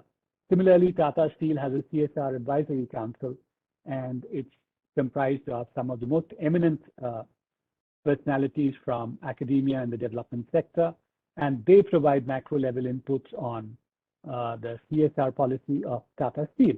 So a lot of our companies, if I may say that as per the CSR Act, with effect from 1st April 2014, the mandate was to spend at least 2% of your average profits over the last 3 years. And if you look at companies like Tata Steel, TCS, etc., the CSR spends are much, much beyond mandated thresholds. Next, please. And then when we talked about the entire issue of sustainability and climate change being top-driven, being board-driven, so when we got into this thing with a very, very serious intent, we had our entire leadership comprising the MDs and CEOs and the CXOs, almost 200 in number, who were first immersed into courses like the Cambridge Institute of Sustainable Leadership. And then we kind of pushed it through, because it's not only the top, the vision has to percolate downwards, and the operations and the implementation have to take place at the senior and the lower levels. And we created sustainability champions, we created water champions, we created climate change champions, who would actually be the ones who would drive the agenda in their respective companies. We also have, as part of keeping our board of directors abreast of the latest happenings, we have an e-module on sustainability in the board, a director's perspective. And this has been rolled out to a majority of our Tata companies, which tells the board what are the latest developments, what are the areas of focus, what are the areas of engagement for the company. Next. And in terms of disclosures, as I said, they are very, very important. And ESG and the Tata companies have been reporting on globally accepted frameworks. And 14 of our companies report on the CDP framework, 11 on GRI, integrated reporting in our 13, 8 as per the UN Global Compact. And on our part, as a center of excellence, we bring out documents which enable our managers to make sense of what is contained in the reporting disclosures and guidelines. So we brought out high quality documents on integrated reporting on TCFD to ensure that it's not only the top, but everybody who is a part of the ecosystem of a Tata company know what is required of them and proceed accordingly. Next. Again, there are many, many issues that we are looking at as a global business. Of course, we have a high carbon footprint, and we are working to address that. And all our companies are very, very, so there is a slew of commitments that has come. So Tata Power is the first utility which has said that it is going to be net zero by 2050. TCS has said by 2030, if I remember correctly, JLR by 2039. Tata Consulting Engineers, Tata Steel Europe has again said 2050 in line with regulatory requirements. Tata Steel India is looking at it very carefully and is walking the talk. So in terms of decarbonization, we are looking at these areas very, very closely, aligning ourselves to science-based targets and moving forward on a net zero ambition or a net zero aspiration. A lot of companies, as I said, have already declared it in the public domain as part of their reporting to all their stakeholders. The group as a whole is having another transformative strategy led personally by the group chairman. And we are reviewing all aspects of our sustainability and ESG performance. And as we go forward, I am sure the group chairman will be announcing the next level of the transformative strategy and the transformative phase for the Tata Group. And key pillars of that would be, of course, the circular economy, resource efficiency, decarbonization, nature-based solutions. So these are areas where we will have a lot of, and of course, biodiversity. So these are areas, can you just come back to the previous slide, please? These are areas which will be of great attention to the Tata companies and to the Tata Group. We have a lot of focus in business and human rights. In fact, we have just outlined a template at the group level for our companies on how to move forward in the light of the increasing importance given to business and human rights globally, and the fact that we operate in so many geographies in Europe and the USA. And most of our companies are now also adapting themselves to a business and human rights policy in line with the group template. So these are areas of focus as we go ahead. But when I end, I would just like to say that it's not only about the top. It necessarily, of course, any transformative thing has to be top driven. But more importantly, it has to be sustained at all levels of the organization, and it has to be a shared vision. And ESG definitely, because it's going to be multi-decadal and transformative, there has to be all-round acceptance. Thank you. Thank you so much, Mr. Shah, for And taking of course, this is just a couple of slides to say that when COVID hit, it's not that the Tata Group was impervious to changing business fortunes. We were equally hit as other companies in the corporate sector were, but as very proud corporate citizens and nation builders, we stepped up with a commitment of 1,500 crores between Tata Sons, Tata Trust, and counting. We continue to shoulder our responsibilities for national development. And I think that is really what has been the USP for the group. Thank you so much. And the group's various initiatives are always setting benchmark for others to follow. Thank you so much, Mr. Siddharth Sharma, for sharing such a detailed presentation with us.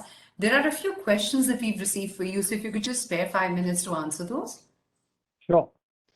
The first question is that given the alarming climate change, now it is imperative for boards worldwide to comply with ESG standards. How is a conglomerate like yours driving ESG compliance in boards?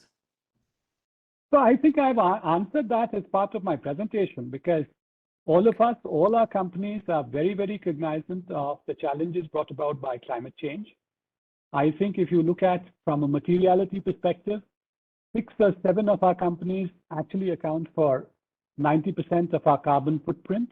And this would be TCS, Tata Motors, Tata Steel, Tata Chemicals, Indian Hotels.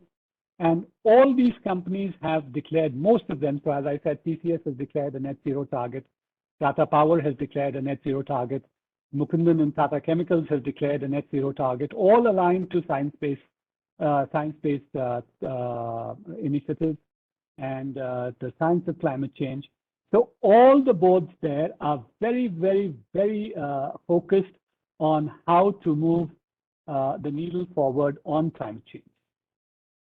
So taking this whole issue of climate change a little forward, there are policies at international and national level for combating it, but someone like you who's worked closely on public policy with the government, what would you suggest should be the next step for the government to curb climate change at the very micro level? So I think, I think everybody, let me just put it this way first, that of course I've had a long exposure to government, but I no longer obviously speak for the government. But given my knowledge of processes, I think India as a country is doing exceedingly well in terms of our NDC. I think we are one of the very, very few countries which have aligned our actions under the leadership of the Prime Minister to a 1.5 to 2 degrees Celsius pathway. And if you look at it in terms of per capita emissions, we are amongst the lowest, even though in the absolute emissions, we may be amongst the higher bracket. We are amongst the higher bracket. So I think what we need to do is, one, at the government of India level, at the macro level, you're seeing a lot of programs, you're seeing a lot of thrust on electric mobility, you are seeing a lot of thrust. The Prime Minister just announced the National Green Hydrogen Mission, and you are seeing a lot of movement in terms of water. You're looking at the Jal Jeevan Mission. So you are seeing those areas which are of direct impact to the citizenry and to the environment. They are being tackled by government. The other thing I say is that there's a necessity to bring about behavioral change. And it's not the government's fight alone. It is not a corporate fight alone. It is something which every individual Indian has to be concerned about, especially our generation, as to what is the kind of future that we are bequeathing to our children. And there are issues of intergenerational equity here. And I think it's very, very important that every Indian realizes that you have to cut your own carbon footprint. You see, I can't be talking about taking a bath with a high-speed shower and fancy fittings and then talking water conservation. So I think that behavioral change has to come through. It has to come through a mix of government-induced policy incentives, especially, in a lot of areas. It has to come through by greater awareness, sensitization, campaigns, etc., which are run. But ultimately, at the end of it, it is everyone's baby. It is not fair to say that it is only the government's baby or the corporate sector's baby. Very good point made, sir. Thank you so much for that really insightful session and sparing your valuable time to share all this with us. Thank you so once again. Thank you. Thank you so much. And now, ladies and gentlemen, it's time for us to move towards the next keynote session, which is on corporate governance in public sector enterprises, developing innovative frameworks. Now, in this session, we're focusing on setting the bar high for the governance of the ecosystem, best practices as principal shareholder, taking the lead on efficiency, accountability, and the bottom line, developing frameworks and policies beyond regulatory frontiers and compliance commitments, revisiting governance structures and policies. Is it time for change? Getting a measure of corporate governance in public sector undertakings to increase competitiveness and improve investor confidence, strategy to improve PSU's focus on global competitiveness, and best practices in corporate governance. But the news has just trickled in that Mr. Ali Raza Rizvi, Secretary, Department of Public Enterprises, Ministry of Finance, who was supposed to deliver the guest of honor address, has been just called in for a cabinet secretary's meeting. We hope he can come out and join us at some point of time. For now, we would like to go on to our next speaker and welcome Dr. Alka Mittal, Director HR, Oil and Natural Gas Corporation, that's ONGC. She's here with us. Dr. Mittal, the first woman director on ONGC board, has a special penchant for training and mentoring and has trained more than 11,000 graduate trainees of ONGC since 2001 on corporate governance as part of the induction program. In her 35 years of service and with her extensive knowledge, I'm sure she will be enriching us all with her abundant experience. A very warm welcome to you, Dr. Mittal. Very good evening to all, and special thanks to the IOD for having me over. And another, I think, acknowledgement is due to Mr. Siddhant Sharma, whose address I was listening to very intently, and I must appreciate and congratulate Tata Sons for being the way they are and being the ones who have set the bar so high when it comes to corporate governance or the way business is conducted across the globe, not only within India.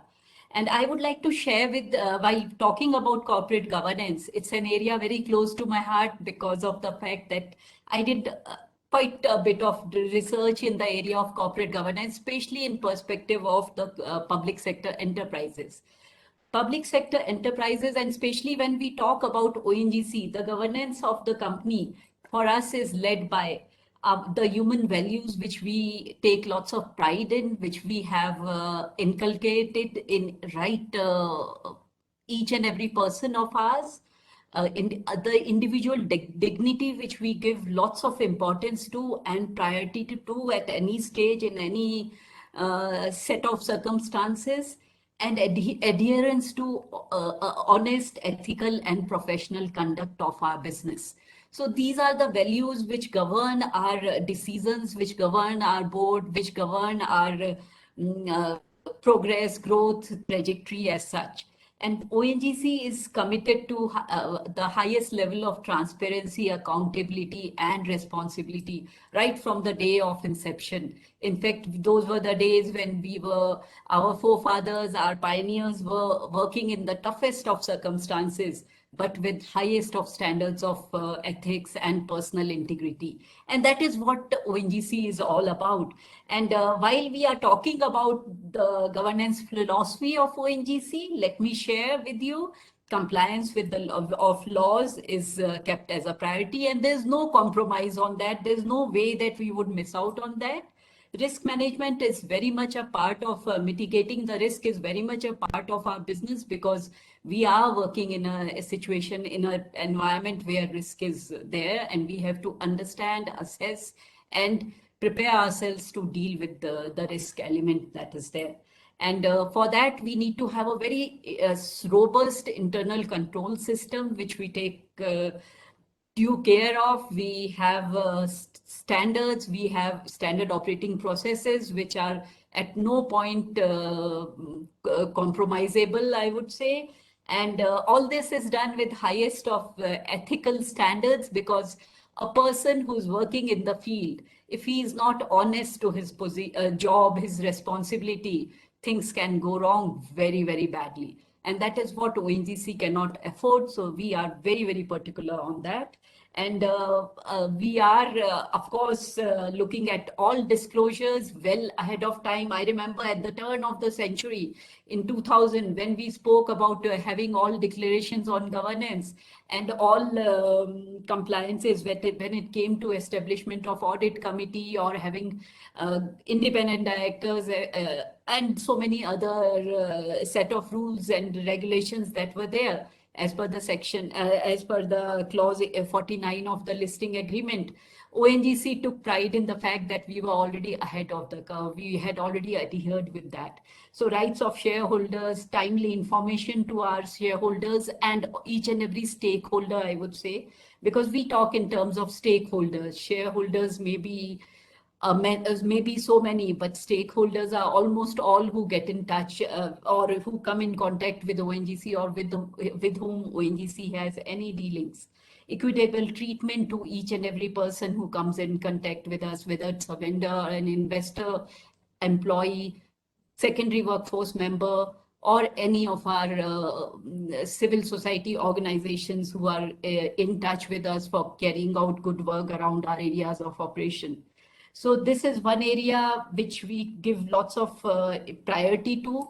And in recognition of that, several awards, accolades have come, but we always feel that most important for us is the kind of satisfaction we get out of doing good work and being governed by the best, highest of standards of business conduct, I would say.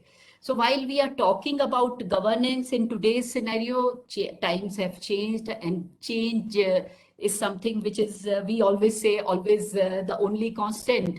But somehow over last 1 year, 9 months, the change has been too much. And it has been, we all have been grappling to deal with this change. But I again feel satisfied that we were a little ahead of the curve in this also. We could not have predicted the pandemic, of course, but we were seeing the way the technology is required to be utilized for conduct of our governance process as well. So we had already switched over to the G-Board portal where our board members could connect with us from anywhere in the country.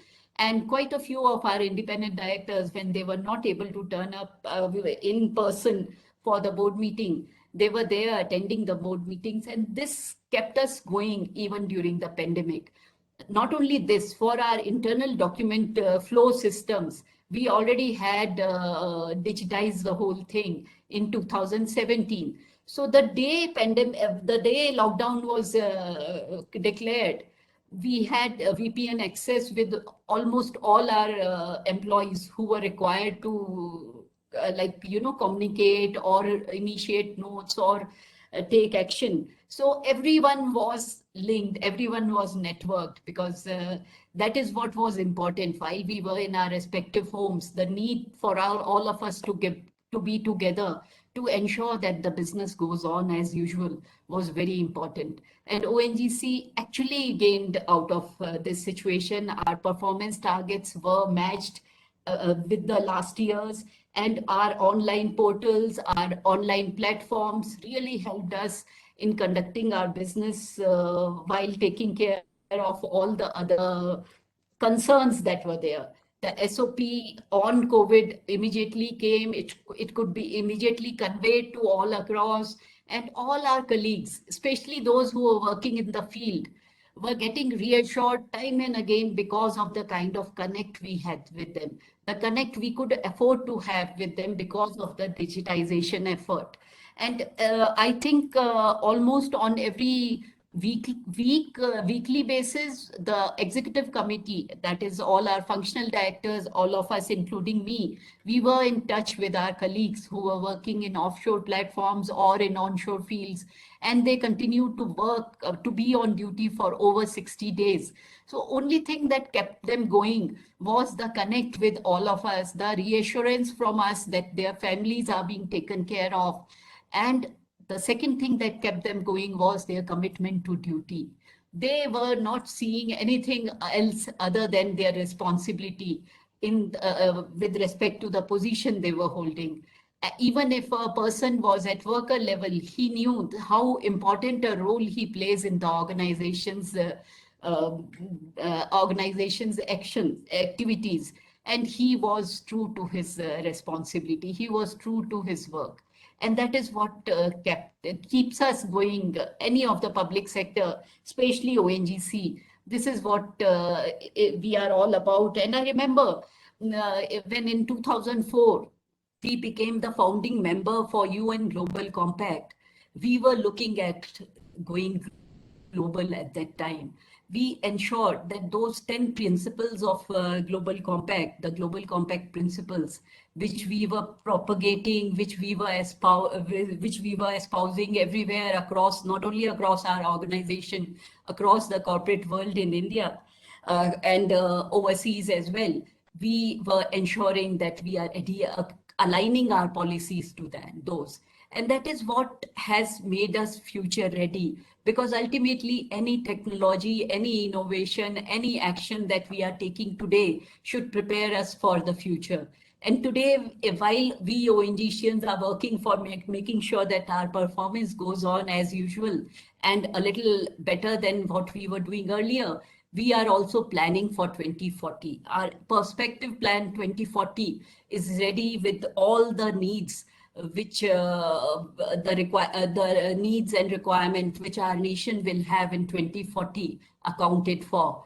And we are now turning into a diversified global energy player, where we will not be only looking at oil and gas as our source of, as our main business. We would also be looking at other areas of activity. The value-added products out of petrochemicals are again an area where we are continuing to do more and more research in and come out with our contribution towards our nation and towards our organization, both together, because everything for us, these two for us go together. If the nation has to grow, our organization has to conduct its best, conduct the best, and has to grow along with that. And in light of that, a lot of work is being done. But while we are doing this, while we are going to the remotest of corners in search of oil and gas or other sources of energy, we are also ensuring that we are touching lives of those around us. And this is what gives us extra satisfaction when we do CSR work, much beyond the target given to us, the budget allocated to us, even during the tough times when our profits are not high, that high, because we know that while the times are tough for us, they are tougher for those who are in those remote areas. The community around ONGC setup, whether it is in Assam, or it is in Karaikal in Tamil Nadu, or it is in Cambe in Gujarat. And I especially don't miss mentioning a hospital which has come up in Assam, in Shivsagar district, which is growing gradually. I would say it is growing organically into a tertiary care hospital. The phase 2 will be completed in April, but while the phase 1 bed national COVID stuck us. That is the time when I spoke to the CEO of the hospital, who the hospital is totally funded by ONGC, and we are also involved in its activities. So we requested them to get better prepared for pandemic. And I shared a model with them of the inflatable hospital, the model which we have all been seeing on the WhatsApp. And let me share with you with all pride and lots of humility that in 4 months' time, the hospital team could come up with a 60-bed COVID care facility, which is fully functional and which is taking care of the COVID cases which are there in northeastern part of the country.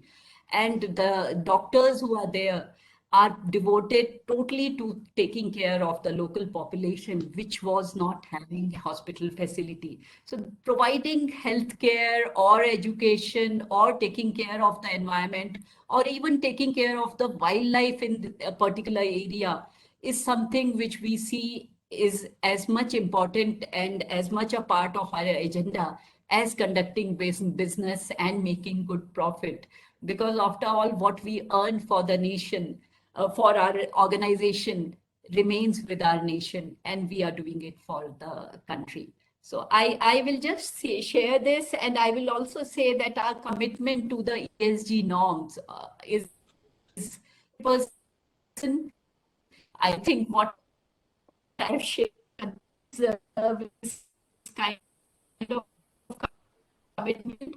So like almost on every basis, we have innovative practices, whether it is creating, facilitating startup efforts around our areas of activities, so that we are able to develop in-house within the country talent, or it relates to developing skills of our people and those who are I would say catering to ONGC. This creates again an ecosystem of growth and development. So on this note, I would just like to convey that ONGC is as committed today towards creating a wonderful impact in our sphere of influence as it was 65, 66 years back. And the effort will, I would say, at least 60 years more, maybe much more. So with this, I'll pass on the mic back to Ritika with a special thanks to her and the IOD for giving me this opportunity to share the kind of pride I take in what ONGC has been doing and what we will continue to do. Thank you so much, Ritika. Thank you so much, Ms. Alka Mittal. It's really nice to hear you, and the passion with which you speak, it just reflects the passion you have for your work. Just to take 5 more minutes of your time, ma'am, there are these questions that have come in for you from the audience, which we would like to put across to you. The first one being that how is your organization embracing the diversity in boardrooms and in workforce? Wonderful. I was trying not to touch on this because I always felt, that I came to the boardroom not because I was a woman, but once I came here, I realized being a woman, what difference I can make to the way the business is conducted in the organization. There have been times when we have felt that maybe ONGC is not the kind of business in which we can have women in the boardroom because our activities are very tough and we have operations across the remotest of areas in the offshore where a person has to stay for prolonged periods. But what I take more pride in conveying than being the fact that I am a director on the board, there's a lady basin manager, a person who's an expert in exploration. She's there working in Assam, and her name is Sushma Rawat. And I would say that the way she has grown has happened because of the way ONGC's perspective on diversity and inclusion has evolved. We have seen that when we are going for recruitment, like in last 5 years, out of 600 girls, every year we are saying 80 to 90 girls are joining us. So that way, we have had around 500 women joining ONGC over last 6 years, 5-6 years. And with having a good number at the induction level and slowly the critical mass going up, we are seeing more and more women coming to senior levels. And that is how it happens in organization. It will happen organically. Having special recruitment drives, I am not for, because I feel when women are able to compete with the men, why should we give them a special recruitment option? So that is what I feel, Ritika. I'm sure you would agree with me. Absolutely, 100%, ma'am, 100% on that. The second question for you is that how is ONGC managing its environmental footprint and adopting renewable as well a way forward to sustainable future? Yes. So a lot has been done a little in advance as compared to what is happening in the world. In 2005, we came up with the ONGC Energy Center, which was looking at creating creating R&D facilities for renewables, and in line with that, we have been able to engage project fellows who are working from different, who are from different domains and who are helping us in going for renewables, whether it is creating geothermal facility capabilities in Leh, Ladakh, or it is about creating other solar and wind, so offshore wind power facilities in our offshore domains. And going for solar power started with our residential complexes, and today we have quite a bit of solar power generating capacity created across different areas where we are present. And this is the way, and at the same time, the ONGC Energy Center continues to work and do research and give ideas to us in for taking these initiatives forward. Right. And ma'am, what are the markers of improvement in board dynamics and effectiveness as a result of improving diversity in Indian PSU boards today? How women as leader can drive and bring effectiveness in PSU boards? We're not just talking about the workforce, but someone sitting as a board member. Yes. So I would say in response that having one woman on board makes a difference in the sense that the men start understanding that this is also a possibility. And when there's a lady on the board, it has happened with me very often, you know, when we are talking about promotions or we are talking about plum postings in the sense that significant postings where a person gets good exposure, good opportunity to prove one's worth. So earlier we were not seeing many women taking on those roles, but today I have seen the ideas come from my colleague directors. They would say, ma'am, what do you feel if we post this particular lady professional to that role?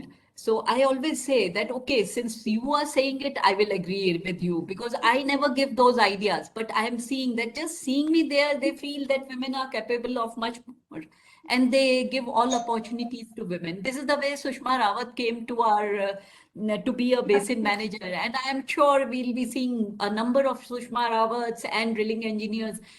During pandemic, during the lockdown, there were 9 girls working in the field, offshore fields, for 67 days at the length. So it doesn't happen all of a sudden, you know, it happens because of the way we have been able to look at the possibility of having them. And I will take a little bit of credit for that, I think.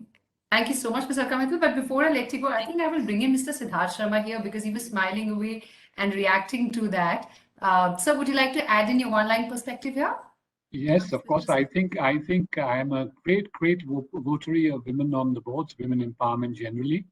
If you look at the Tata Sons board, yes, if you look at the Tata Sons top management team, I think out of 8 of us, there are 3 women, which are Aarti Subramaniam, Nupur Malik, Rupa Pushothaman. In my own team at TSG, I think we have about 60% women. And I think they bring a kind of diversity perspective and I think emotional stability, which men are just not able to kind of bring to the table. Because I think a woman, I genuinely feel that the kind of multitasking a woman does and the kind of situations that she has to apply herself to are very, very different, very, very diverse from what a man has to. And therefore, I am all for the fact that you should have more and more women in leadership positions, not only at the board level, but at the CXO level.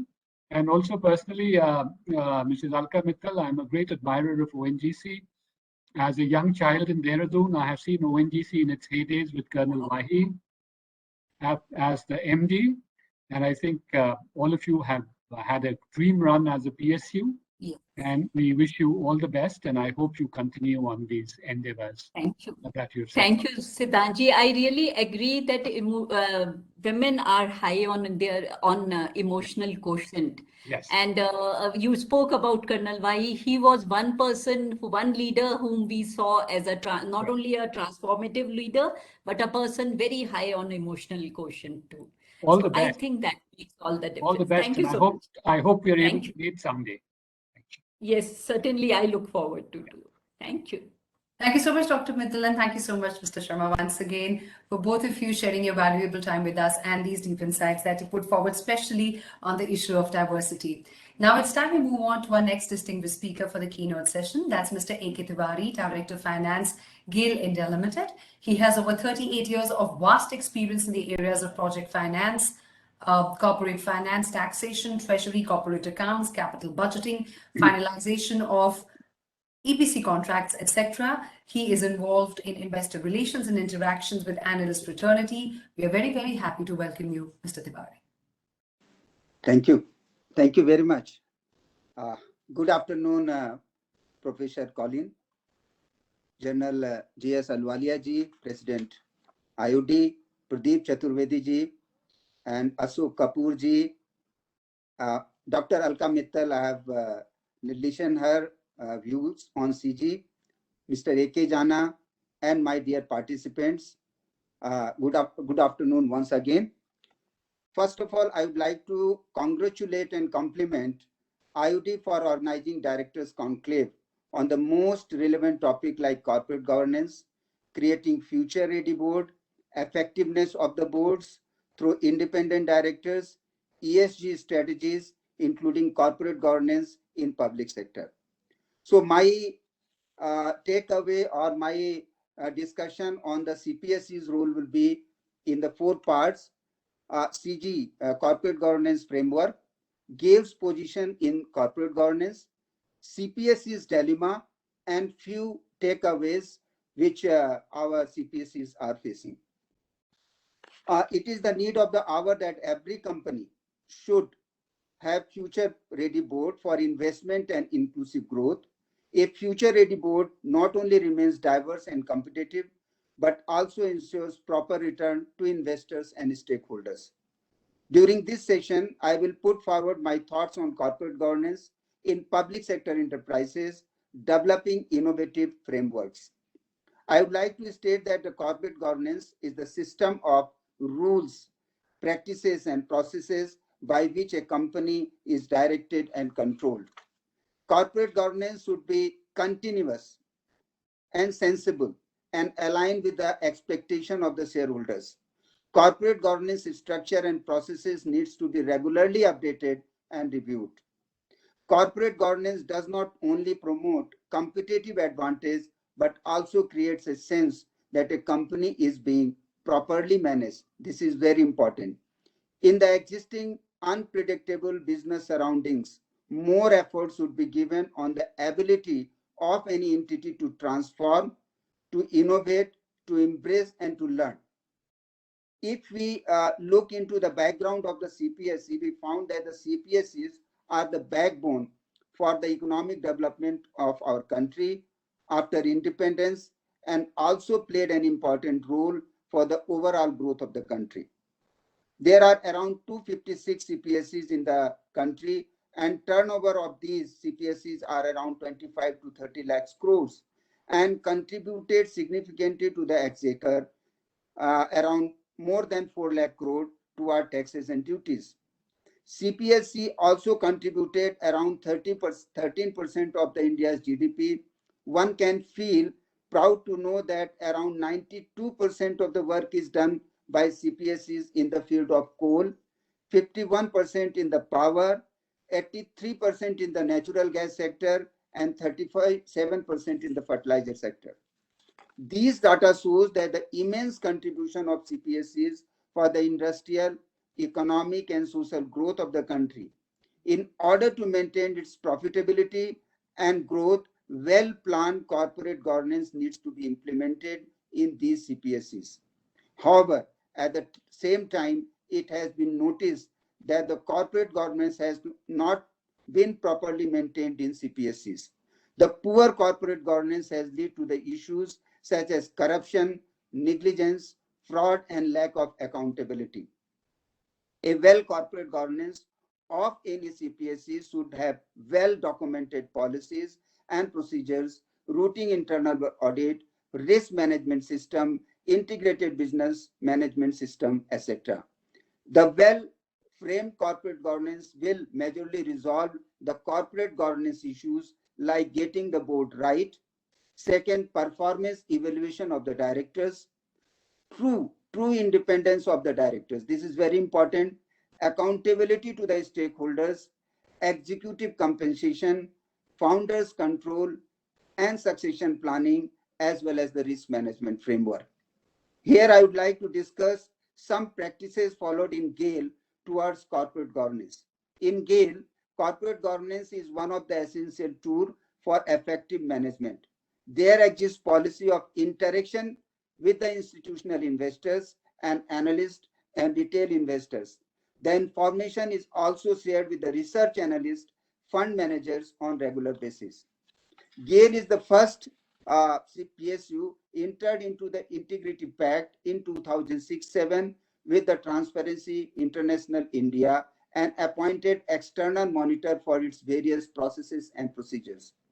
Introduced the signing of yearly internal memorandum of understanding with business units, department heads of the company for target-driven performance management and better accountability. Besides, our whistleblower mechanism and fraud prevention policy also exist. In order to have further transparent system, the company has taken a number of initiatives for betterment and effective corporate governance. GAIL is always progressive in terms of implementing leading practices. GAIL has already commenced publishing its sustainable report to share the highlights of the social, economic, and environmental performance with the stakeholders long back in 2010-11. In line with the GAIL's efforts to promote transparency and integrity, GAIL published its first integrated annual report for FY 2021 with aim to improve an insight into the company's resources and relationship.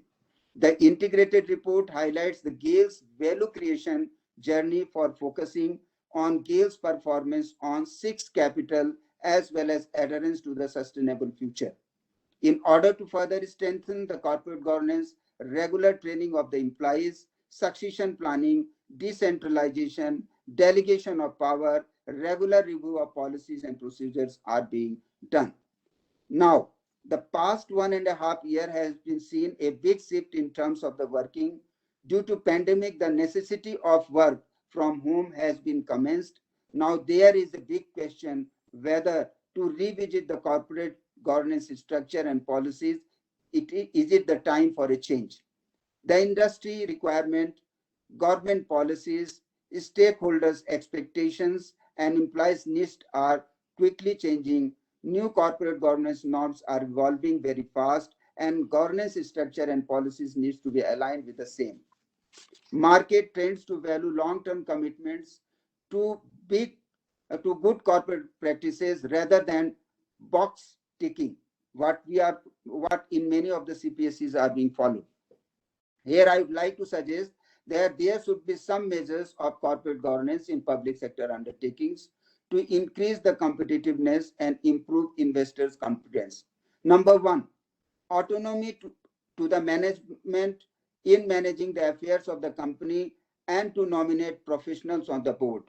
If CPSCs want to perform well, then the professionals on the board are to be inducted and autonomy to be given to the management. To split the role of chairman and managing director, this separation will not to weaken the position of the promoters, but will improve the corporate governance. Third, corporate governance framework should be flexible instead of rigid. Corporate governance framework should be implementable and understandable, and more digitization required for maintenance of policies, procedures, and other details. Further, following strategy may be taken to improve the PSU's focus on global competitiveness and best practices in corporate governance. Here are few suggestions. Number one, CPSC's CMDs should be actively consulted for appointment of the independent directors. In many of the CPSCs, independent directors at present are not there. In GAIL, I would like to say there is no independent directors. So how we can follow the corporate governance principles and practices which are written in the books. It is not possible. Secondly, number of the functional directors in many of the CPSEs, including GAIL, does not exist. How we can have the corporate governance follow up at this stage? As well as my suggestion would be that a mechanism to evaluate the board's overall performance needs to be instituted, including independent directors. So what I would like to say that many of the CPSEs which are there and which are not profitable because many corporate governance principles have not been followed, and this is the time where these are to be strengthened. Independent directors are to be put in the CPSEs, professionals are to be put into CPSEs, as well as more and more autonomy to be given to the functional management, because unless these are given, we will be only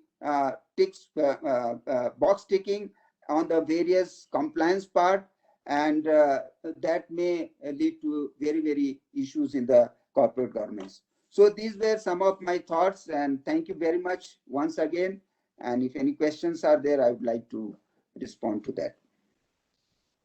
Thank you so much, Mr. Tiwari. Of course, we have questions for you, sir.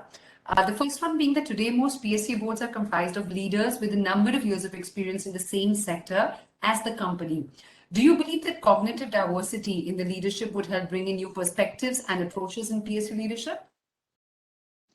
Yes, of course. In the PSUs, as I have told, that the diversified knowledge as well as the professionals inductions are essential, and that is there. And as Madam Alka has rightly pointed out, the diversification induction of the women directors, women in the down means in the company also. GAIL is also doing.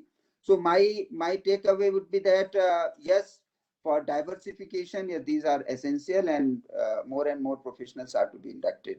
And independent directors with a true independence, that is the requirement. Sure, sir. Thank you so much for that answer. One more question to go. A surging demand for electric vehicles in India is anticipated in the near future. Many automobile manufacturers have committed to manufacture only EVs from 2030 onwards. How is this going to impact the demand for gas sector? See, in the process of energy transition, there is an energy race. So everything will run together. Means gas will also run, electric will also run, renewables will also run, solar will also run, and there is a huge demand in India. So what takeaway is that yes, electric vehicle is also potential which is coming up, and so far as the gas demand are concerned, there is a huge demand in the PNG also, in the industrial sectors also, and we have covered around 70% of the population. We are going to cover 70% of the population and 53% of our these areas through various infrastructures which is being created by the pipelines as well as through our CGD sectors. So this will be a complete, supplementing the energy requirement. My takeaway and my suggestion, my view would be that the gas sector will grow, and gas sector has a potential to grow. Thank you so much, Mr. Tiwari. Thank you so much for throwing light on the various aspects of the sector. Thank you for joining us, sir. Thank you.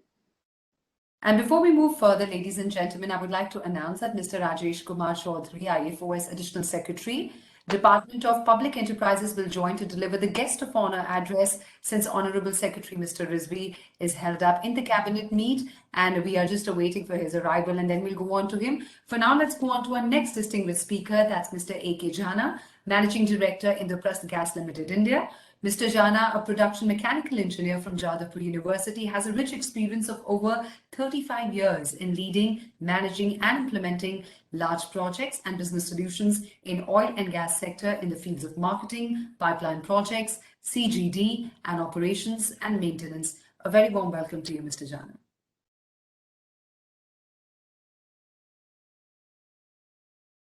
Yeah, good afternoon, and thank you, Ritika ji. I hope that everybody is fine and safe. Much about talked about this corporate governance in public sector.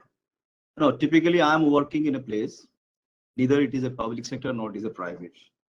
It's a joint venture of GAIL and BPCL, having put together 45% and 5% by the state government, Delhi government, and 50% from the public.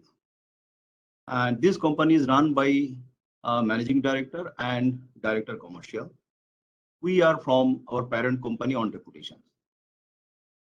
And both of us are basically governed by the CDA rule of the parent company, so as to take care by the CVC is applicable for us. Whereas IGL per se, as per this thing, Company Act, it is a private company. And I've been invited for giving some my thoughts on this corporate governance public sector. So I'll try to do so. And thank you very much for IOD inviting me. And it is basically love and affections of Mr. Kapoor, who is keep on asking me to participate in this particular forum, not to share my experience. At the same time, I gain some additional. I must say that this is basically good for an individual also. And I must thank, I have heard Mr. Jrd Sharma also, Ms. Alka, and Mr. Tiwari, and everybody has spoken their views. Let me put something to today's aspect. Now, the entire globe was passing through a something different, which is not at all predicted by anyone. But one thing I must say, the current government, they might have predicted something is going to be there. We should be ready digitally.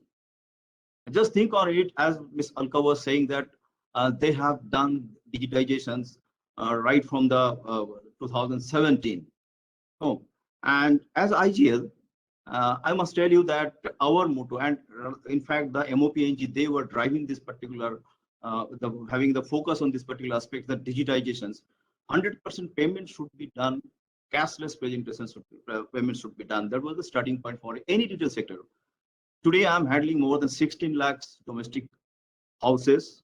Whenever anybody asks, what do you do, Mr. Jana, I used to say that I'm cooking the food basically in 16 lakhs houses. And I'm supplying gas for the transport sector, as well as I'm happy to announce that entire Delhi industry, they have been converted to the PNG in this pandemic situation. And this situation has changed the entire work culture, entire workforce, and the behavior of customers, stakeholders, and as well as the promoters. And the expectations of the society has also gone different, totally different. Now, the man who is there in the board taking the decisions on behalf of any company, they have to have the expectations of each and everyone in this changing scenario. And ESG, it is a booze world. All the investors are now focusing on corporate governance, not just for the growth. They are demanding a sustainable as well as the ethical growth. Now, today the new breed of investors, they are coming. They are very much active, and they are also educated. They are demanding something that the minority interest is to be protected. And recently, you might have seen that in few cases, the resolution passed by the board, but rejected in AGM, which shows that everybody is day by day, they are asking something different from the board. And you might have seen that today, the many companies, they have faced, I don't know to take the name of those companies, but the fact is that is properly this arm's length transactions or the interest party or the arm's length basis, these things are happening or not, that is to be ensured. How do we do that? All these things are there. Everybody knows about that. But having the independent director, and Mr. Tiwari was saying that he is not having independent director. But at the same time, if you are having the independent director, there are many issues also. Aligning them to the business requirement, whether they have the sufficient knowledge or not in this industry. If you are having a director in the business development, wherein what is the background of those independent directors? Are they focused in that? They do have the knowledge of that. Otherwise, company would be directed in a different angle. So both the sides are there. While selecting the independent director, as Mr. Tiwari said, that it is to be consulted with the parent company, probably then they may not be the independent director. That could be a question also. But how do we balance between these two? The proper experienced and visionary man, if they are not there, then probably company may be derailed to reach to their the goal. And coming back to, since I'm working in a joint venture of PSUs, so I have certain observations in my this thing. The first thing is that the 50%, whatever the investment has been made by the promoter, it is a basically public fund. So as the joint venture is basically nothing but it is a public operated by the public fund. So though it is a private, most of the joint ventures are operating in a structure of private as far as SEBI is concerned, as far as Company Act is concerned. But still, since IGL is a listed, so all the governance are required to be fulfilled. And you know, the basic idea for making this joint venture was like this: the having the leverage of the strength of the public sector experience and the flexibility of private, flexibility of operating the organization in a private manner. Both the things should be there so that the first decision, implementation, and most result-oriented organization has to be there. I must share this particular this adventure. IGL at least fulfilled that, and they could do successfully if it is a in terms of the domestic connections, in terms of supplying the gas. Today I started telling that it is a basically contactless continuous supply during both the lockdown and during 1.5 year, last 1.5 year. Our engineers, our technicians, our each and every employee, they were not doing any business. They were ensuring that the kitchen of each and everyone, those who are not able to go out, should be on at least by giving the gas continuous supply, and that is a contactless gas. So at the same time, the required CNG stations were all the time available for operations so that there is no problem in the transport sector also. Industries, they were stopped, not taking much gas. Commercial, it was totally shut down, so they were not taking.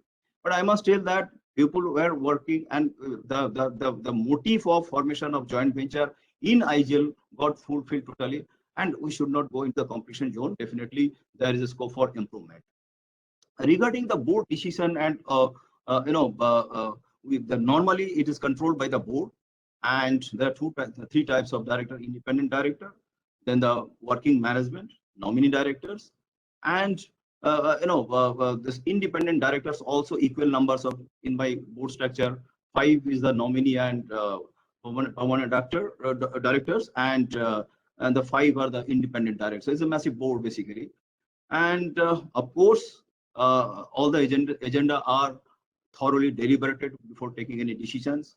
But while making this joint venture, there are certain problems are also there, and you make a joint venture, whether it is for the purpose of a small or big business, but it is a joint venture, means a separate entity all put together. And sending, the promoter would be giving 2 to 3 persons from each side initially. So running a organization, compliances, whether it is a big or the small, are the same as regard Company Act is concerned, as the SEBI is concerned, everything is same. The compliances are same. Stake may be different. There may be 1,000 crores, here may be 10 crores. So the stakes are different. As regard compliances are concerned, everything is there. Whether they are what level they are going as a managing director, as a what should I say, as a director commercial. And when making the joint venture, normally it has been seen that both the promoters would be trying to put such a manner that one fellow will not take the decision. Both should take a decision. Then the single point responsibility is not there. And as a result, every agenda or decisions are to be conquered by both, which is basically giving a maybe check and balance may be there by the promoter, but at the same time, to run a big organization, it will create problem basically over a period of time. At the same time, it has been seen that in the joint ventures, probably the cadre, what they have been recruited, they don't foresee that they are going to be the director of that particular company. They would be retiring at a level of this. So these are the things basically which can be think of. But at the same time, I must tell that no, the once again, there are many mechanisms are there, vigilance, audit, and then RTI, all these things are there. Sometimes we say RTI is not applicable for me, so I cannot reply. Sometimes vigilance also, since the CVC is not there here, then how do I operate that from the vigilance angle? We are having our own department, and we are changing our persons also looking into this requirement. And the tenure of the MDTCs are also, Director Commercial, are also not fixed. And the selection of MDTC has to be, promoters, they are doing, but definitely right person, if you know, IGL or MGL and the PLL, this sort of organizations are there. If the persons are not having the exposure to the board and coming to a listed company of like this, then it may create some problem also. But these are all essential things have to be looked into by all the stakeholders, so that company in the right direction, because there is nobody, this company, I must tell you, IGL is being operated by two persons, MD and Director Commercial. If they are going out, the entire two bodies will be coming, and then nobody is handling the board. Entire board is now depending on these two working directors. So there should be something for taking care of such big joint ventures. What should be the mechanism that should be looked into? And now, lastly, I must tell one more thing that, let me conclude saying so, that the price of liberty is the eternal vigilance, which will ultimately lead to a good governance. And when I joined when I joined IGL, I said that I stands for integrity, G stands for good governance, and L stands for loyalty. These three things are essential for each and every employee that you're supposed to follow. And the way I try to implement in the IGL, that the way the law is above the justice, similarly, the outcome should be, your delivery should be based on the system and procedure. The system and procedure is above everything. If you can follow, quite possible that you may take a little bit more time, but you will be reaching to a right destinations. Thank you very much. And once again, I congratulate IOD for organizing such type of this thing. And we basically, I'll be happy that if we can have the physical contact, whatever it is, the life is so easy, but still it has a better impact if you can see each other physically rather than through this video. Thank you very much. Thank you. Thanks a lot. So we hope for that too, that maybe the next conclave can be an absolute physical event. Thank you so much, Mr. Jana. But before I let you go, there is one question that we've sourced from the audience out of the all that we received. It is that it is felt that companies are shifting towards more functional committee discussions, including strategic thinking and ensuring cybersecurity. What areas the board should put on priority in their boardroom agendas now? You have touched very right questions. When I joined IGL, that time some Malbore, some fire oil came and collapsed my this thing. Before coming to IGL, I have seen several times that Sundar Pichai is appearing in front of court because of the leakage of the personal data. No, I'm handling more than, as you said rightly, more than 16 lakhs individual employees' personal details with me. If they are getting exposed to someone, then who is going to take care of that? This personal data cannot be shared. So it is the security part is very, very essential. And now we have implemented, there are the 3-4 levels, security level is there to take care of this digital security. At the same time, I must tell you that it has got a negative impact also. We had a discussion in our board. The audit is being done currently. Based on what? Based on the data being provided. Probably during this pandemic situation, audits are being carried out, and we have sent the data through a digital mode, scanned and sent them. And whether this authentic data has been given to them, how today, it is a starting point. Probably people may not do something different, but in the long run, people can do something mischief on that particular data being shared with the auditor, and how this being audited, and whether the right documents have been audited or not. How do I ensure that also been discussed in our board? The security for one thing is the private data. Second thing is that the business payment structure, and third thing is that data sharing with the auditors and the outsiders, basically. How do I do that? So on all these things we have now discussed in the board, and we are trying to take a call on that aspect. Thank you very much. Ritika. Thank you very much, Mr. A.K. Jana, for elaborating on that answer. Thank you. And now, ladies and gentlemen, it's time for a guest of honor address. We are deeply honored to have with us today Mr. Rajesh K. Chaudhary, who is currently the Additional Secretary of the Department of Public Enterprises within the Ministry of Finance, Government of India. He is an officer of the Indian Forest Services of the 1987 batch, Punjab cadre. A very warm welcome to you, Mr. Rajesh K. Chaudhary. Good evening, everyone. Incidentally, the picture which you are showing on the screen is not mine. So, apologies for that, sir. Sorry, some technical glitch there. Apologies for that. Clarifying that. Okay. My secretary, Mr. Rizvi, had to join this meeting, but because of certain reference from the cabinet secretary, he just asked me to present here and share our thoughts on corporate governance with you. This is what I understand I'm supposed to share with you. I'll just speak for 5-10 minutes. Then, of course, if there are issues, then we would like to respond to them from the Department of Public Enterprises side. Before I mention anything on the corporate governance, let me clarify at the outset itself that yes, public sector companies have to travel a lot still in corporate governance area in many other issues related to this.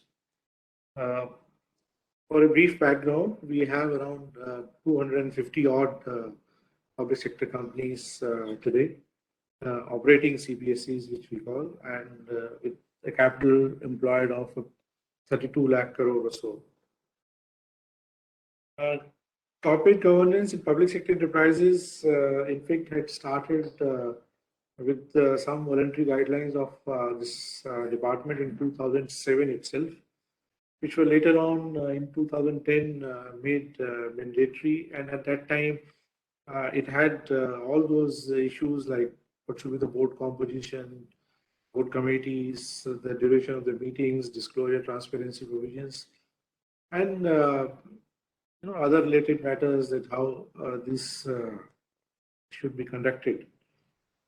In 2013, as now we had this Companies Act, and thereafter this we also have these regulations, the SEBI regulation for the listed companies. So the guidelines which DP had issued, they made it clear in those guidelines later on that, of course, the statutory provisions would prevail. So I am setting the record right here. It's even for public sector companies, the statutory provisions take precedence over the DP guidelines. And wherever a certain provision is not there, which is there in the DP guidelines, and this guideline provision is not in contradiction with the statutory provision, of course, then only it will be there. Otherwise, for every other purpose, these provisions would be applicable, which are given in the Companies Act or in the SEBI area. So, having said this, this is implied that the provisions related to the board compositions, the committees, their functionings, their disclosure transparency provisions, and including risk analysis committee and related party transaction, etc. They should all be applicable in these companies also. Government companies have been given from the beginning itself, from quite some time, certain exemptions. There are around 31 exemptions given to the government companies under the provisions of the Companies Act. And if we have to move towards strengthening corporate governance in government companies, bring it at par with their peer on the other side, then of course there is a need to review these exemptions given to them, so that in a way they are at some kind of level playing field, and they also perform strongly in certain matters. And of around 31 exemptions which have been given to the government companies, DP had last year done an exercise with the help of a number of public sector companies as well as some ministries, and identified initially around 10 or 11 such exemptions which can be straight away removed, which we can reduce, so that this number of exemptions to the government companies can be reduced, and we are more coming near to the private companies in terms of provisions of corporate governance. You would agree that government companies also have, or the CPSCs, I would say, also have many other functions for which the promoter, government as a promoter, has to lay down certain policies, programs, and then thereafter ask them to follow that up. But these 10 exemptions which I mentioned are such which would not in a way interfere in any way in government driving these companies in respect of their programs, or for that matter also in implementation of the corporate governance principles by these public sector companies. These are very small or innocuous nature of exemptions which can be straight away done away with, and DP has been discussing this with the corporate Ministry of Corporate Affairs, and probably in 2 or 3 stages it is expected to be done away with. Then, of course, there is another important issue which is raised in respect of public sector companies invariably. In fact, there are 2 important issues which I would touch. First is related to the independent directors or non-official directors on the boards of CPSCs, which the government has been nominating. And the position is like this, that some of the we had reached a stage almost a few months back where some of the CPSCs had only just 1 or maybe just 2 independent directors against 5, 6 such posts. And of course, it affected the functioning of some of the committees on which the independent directors are mandatory, and we had to make some some kind of interim arrangements for functioning of such CPSCs in this case. So that is one area where, of course, I should say that there is some change needed so that independent directors can be appointed smoothly in a very streamlined manner, and the companies can function. At the same time, they should be aligned to the functioning of the company and also fulfill the role of eyes and ears of the stakeholders, including the government, or even if there are minority stakeholders involved in the CPSCs. The second point I wanted to mention about this public sector companies is related to, a lot of people must have spoken also. I have just joined just a moment ago this discussion on various oversight mechanisms, lack of autonomy to the public sector companies, and how much delegation can be given to them. That is also another important area, because if it is expected of them to compete with the private companies, then they should be at par in terms of various oversight mechanisms on this aspect. On this issue, we have initiated discussion with some of the ministries, and based on that, we also discussed this issue with the CVC, and in terms of talking about certain advanced ruling or some initial disclosure itself, so that because every CPSC, they have to take business decision. If you want to make them progress, then those decisions have to be not to be very conservative and in a very fast manner, in a timely manner. But if there is always some fear of the number of oversight agencies, then of course we understand that this decision is likely to be impacted. So that is, as I mentioned, from exemption to the NOD to this autonomy and delegation. That is the third area on which we are working on for the strengthening public sector enterprises. For the moment, I would just because I know that on this corporate governance provisions, principles. All of you must be more aware than us in this matter. But these are the three areas of concern which I thought I should share with you. And of course, would be also of interest to people on the other side. And if you have anything on these, we'll be happy to clarify on this. Right. Thank you. Of course, Mr. Chaudhary, we do have questions for you. So I would like to take the first one here. DPE has been recently made responsible for reaching in-principle decisions in respect of public enterprises and non-strategic sectors regarding the privatization or closure. What should remain government strategy with respect to boards and corporate governance? Yeah, as I mentioned, okay, let me just clarify. It is correct that we have been recently interested with this work. We will be looking at the non-strategic sector because the new PSC policy which has been announced, it says CPSCs in the non-strategic sector, they have to be either disinvested or closed down. So we would be working on identification of CPSCs in these sectors which are to be closed or which are to be disinvested, or some whatever other issue can be taken up with these CPSCs in case some are to be clubbed together, etc., before disinvestment. For the purpose of strengthening of board, of course, once if you see the public sector enterprise policy as a whole, it talks of a bare minimum presence of the CPSCs in the strategic sectors. And if you see the list of strategic sectors, they're fairly, elaborate there.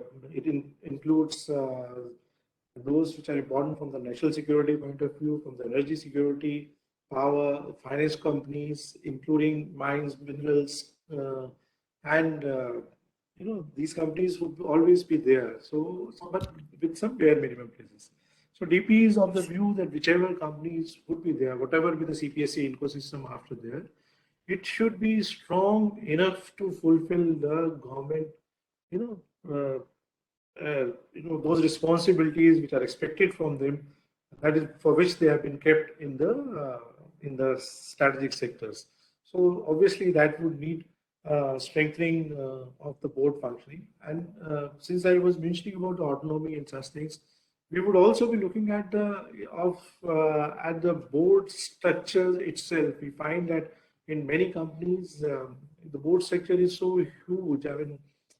I know one or two companies where almost 20, 21 directors are there on the board. So probably such a large board may not be very suitable for taking quick and fast decisions.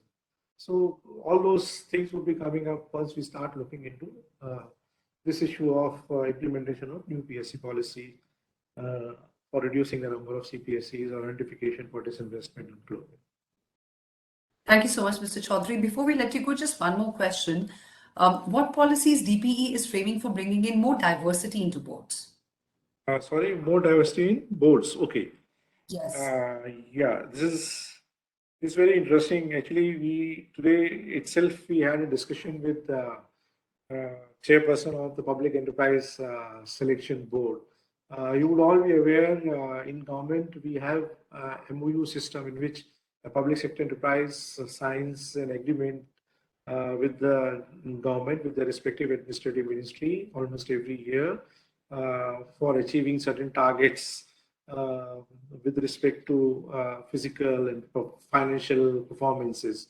The target setting is done at the beginning of the financial year or just at the start of the financial year, and an evaluation is done once the audited results are available to this. Now, while we were framing this, we were discussing this, it was felt that apart from strategic policy of the CPSC looking at this financial and physical performance, we should also see what they are doing towards strengthening their board in respect of their human resource policy section and bringing in right kind of manpower to the board. So we are going to draw two sort of plans for them. That one is strategic plan for this physical financial kind of achievements, and also the plans for the human resource side. That would, of course, include bringing diversity of the boards of the CPSCs. Thank you so much, sir. That answers that sufficiently. Thank you so much for making time and being here for this very, very special Annual Directors Conclave. This truly, your presence makes it even more special. Yeah, Thank thanks you, a sir. lot and for giving me the opportunity to speak. Thank you. Thank you. And now, ladies and gentlemen, let's move forward with our agenda for the rest of the day. Let me invite the next important speaker here. That's Mr. A. Ratnasekhar, Chairman and Managing Director, Barman & Lorry Company Limited, India. Mr. Sekhar has over 30 years of experience in leading multicultural organizations in human resources management, industrial relations and administration with hands-on experience in talent acquisition and management, organizational development, learning and development, and change management initiatives, 360-degree leadership development program, career and performance management systems, and performance counseling. A keen strategist with a flair for designing and implementing innovative strategies, he's credited for HR interventions in line with industry's standards. Ladies and welcome, let's extend a very warm welcome to Mr. A. Ratnasekhar of Barman Lorry and Company Limited, India. Thank you, Ritika. Dr. Ashok Kapoor and Ms. Chowdhury and other panelists here on this conclave. I first of all thanks IOD for giving me this opportunity to put forward my thoughts on corporate governance or future ready of boards for public sector enterprises. I also would like to thank IOD for making me to express my views here. Basically, I also would like to tell something about Barman Lorry because many of you may not be aware. Barman Lorry is one company which is there for the last 154 years and going great. And this is one company which is in public sectors probably never made loss. And the tagline of Barman Lorry is the change is inevitable. Basically, we saw the change coming and then we changed ourselves. So it is not thing to overstate that Barman Lorry has not, I mean, it is no business which is not touched by Barman Lorry. Barman Lorry entered into many businesses, it closed down many businesses, it started many ventures. So today we are having 8 strategic business units, and we are having probably the only one public sector which have diversified businesses. We are into manufacturing, we are into services also. And in manufacturing, we are having industrial packaging, which makes steel barrels of 210 liters. We are having around 34% of market share. And mind you, we are only supplying here all private companies. Because of MSME policy, we are bought to supply to the government companies. So we learned it hard way, and then we are performing, and then we are able to stand on our feet. And we are into greases and lubricants, though the market is very competitive. We are having around 23% of Balmoral grease in the market share, and around 2% of lubricant oils in the lubricants, basically the motorcycle oils and engine oils and all. And we are also into refinery and oil field services, which is basically a environmental friendly industry, which takes out the hydrocarbons from the residue of oil, big oil tanks in refineries and also their lagoons, and give back the clean that residue and then give back the hydrocarbon which is recovered from there. We are also into chemicals. We are actually in the past we are doing leather chemicals, but then now we are entering into agrochemicals and textile chemicals also. Then we have in service area logistics, where the over-dimensional cargo of our defense forces and other PSUs are handled by us. And we also have logistic infrastructure, which we have container freight stations. And I'm very happy to share with all of you that we also have a temperature controlled warehouse with temperature controlled vehicles, wherein we have partnered with Bharat Biotech, and then we distributed around 11 crores vaccine doses across India through our facility at Hyderabad. And we also have 3 container freight stations, and we are into travel and vacations in Delhi. Our company is known as only ticketing company. But we also do other things, not only ticketing. That's what I would like to say. But because of the corona pandemic, as the international borders are closed and the travel has taken a hit, so we are going a little slow on that. And to express my views on today's topic, it's like this. The competitive landscape in nearly every sector is changing rapidly, and we are continuously innovating to remain relevant and drive our company's vision while making changes to reflect shifts in the society. Good corporate governance is a key for a future-ready board that aims at adding value by augmenting opportunity identification and maintaining its duties to investors and stakeholders. Leadership teams are expected to lead well and reflect respectful, strong stakeholders' values. For example, diversity and inclusion measures are core value for leading companies today. Investors concerned about ESG goals and stakeholders' impact demand transparency, corporate responsibility, and more ethical business processes. Investors and stakeholders look to work with companies committed to investing in innovative products and technologies that benefit a broad stakeholder community. There is a very famous Warren Buffett quote, which many of you would be aware of. It takes 20 years to build a reputation and 5 minutes to ruin it. If you think about that, you will do things differently. Public sector enterprises have a huge responsibility of nurturing the values of transparency, accountability, responsibility, and probity. And this is absolutely non-negotiable. We have these ingrained in our DNA, and come what may, we will never resort to any practice that is unethical or against good governance. In today's business environment, keep discussing about external factors that are posing difficult challenges for us. But as Azim Premji says, the real threats to business is actually from within, from poor ethical standards and lack of integrity that can do incalculable harm. We have to consciously learn to differentiate between what we have a right to do and what is right to do. In the last few years, we have seen large organizations crumble because of unethical and corrupt practices. I do not want to name many of the organizations which all of us are aware. The biggest risk which companies are exposed to that are increasingly becoming a big threat is corporate frauds. Incidents of frauds are increasing at an alarming rate, and these frauds have shattered the expectations of many investors, stunned governments and regulators, and raised concern about statutory auditors, accounting standards, and corporate governance norms. When developing innovative frameworks, corporate governance ethics has to be an SOP. At Bamalari, we have the 5 pillars of governance that the company confirms to as a part of its commitment to adopt global best practices. High accountability to its stakeholders, absolute transparency in its reporting system and adherence to disclosure compliance, high ethical standards in conduct of business with due compliance of laws and regulations, enhancement in the stakeholders' value on consistent basis, contributing to the enrichment of quality of life, the community through discharge of corporate social responsibility and promotion of sustainable development.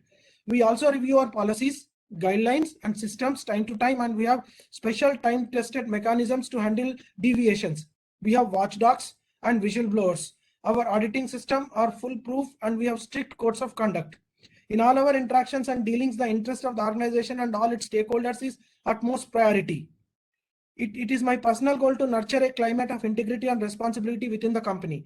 However, the world over, people have been talking about self-regulation being an integral part of corporate governance, stating that it has to come from within. I will urge each one of you to follow this in letter and spirit and always work towards being ethical and fostering the company's reputation. The basis of the innovative development of corporate governance system is a whole combination of factors of the external and internal environment. 3 basic factors play a decisive role in the development of corporate governance systems: growth in the market value of a business, improving the legislative framework, business practice development. Innovations affected such areas as rights and obligations of shareholders, organization activities and functions of the board of directors, social responsibility of a business, transparency of a business, etc. As a result, the prospects for building effective corporate governance systems reduce the likelihood of corporate conflicts and increase the prospects of attracting investments. Board committees and functions to be well defined, timely reconstituted necessarily. Example of Bamalari board consists of various committees to monitor, analyze, and evaluate the specific operations of the company, including RMC, Risk Management Committee, Audit Committee, Stakeholders Relationship Committee, Nomination and Remuneration Committee, and CSR Committee. The board ensures that the business operations are being executed with highest level of ethical standards. We strive to maintain the highest ethical standards as encompassed by our business principles, code of conduct, and other internal policies. We have implemented employee training protocols and reporting mechanisms to help prevent behavior that is not in line with our business principles, code of conduct, and other internal standards. Grievance redressal. Bamalari operates the business with the principles of transparency, equity, and fair play. Company has a robust vigil mechanism that employs to report management instances of unethical behavior, actual suspected fraud or violation of the company's code of conduct. The company provides channel for all stakeholders to raise concerns about violation of code of other behavior that fall short of high standards of the demanded by the company. Effective risk management. Being a diversified conglomerate, Bamalari is exposed to various kinds of risks, including strategic, operational, and HR, financial, technological changes, climate changes, and compliance. A well-defined risk management approach is followed in the company to address internal, external risks. Robust risk management framework is defined effectively, identify, analyze, evaluate, and control the risks. Our risk management starts with risk identification, risk categorization, risk analysis and prioritization, risk response, and risk monitoring. A purpose-driven company with a good corporate governance is not for a profit company. Purpose is not new. Drucker, Deming, and many others spoke to profits and purpose in the 1950s and 1960s. A great product produced by great people delivers long-term shareholders' value or profit. Good corporate governance highlights great leadership that inspires a positive culture so that team members are moved to perform at their highest or best purpose. Board that understand stakeholders' value should maintain a cooperative capitalism viewpoint that enhances and broadens the individual's board members' perspective. A few examples include visiting the company stores and facilities to understand employees and customers, attending regulatory conferences to understand legal and compliance trends, reviewing the company's key large vendors' values and impact, and asking about how the company is impacting the communities in which it operates. I have two suggestions to make. What Mr. Jana said that, before that Mr. Tiwari also stated, there has to be a say for public sector enterprises in selecting independent directors. And Mr. Jana had expressed his some of the doubt, stating that the process may not be fair. But I draw the conclusion from private sectors. Private sector companies are independent. They can select their own private independent directors. So why not public sectors? So I support Mr. Tiwari that government companies, because I'm facing those problems. Independent directors actually drag the issues which are not relevant, were well within the board powers, are also unnecessary. They delay the process. So therefore, the public sectors needs to have a say in selecting the independent directors. So this I strongly support, and then I advocate Institute of Directors to take up with concerned stakeholders and get this implemented. The second thing, there has to be a collaboration between public sectors so that they can learn from each other and then implement corporate governance in a better manner. To conclude my speech, I would like to say two things. The difference between ordinary and extraordinary is that little extra. So we need to do that little extra and then do extraordinary things.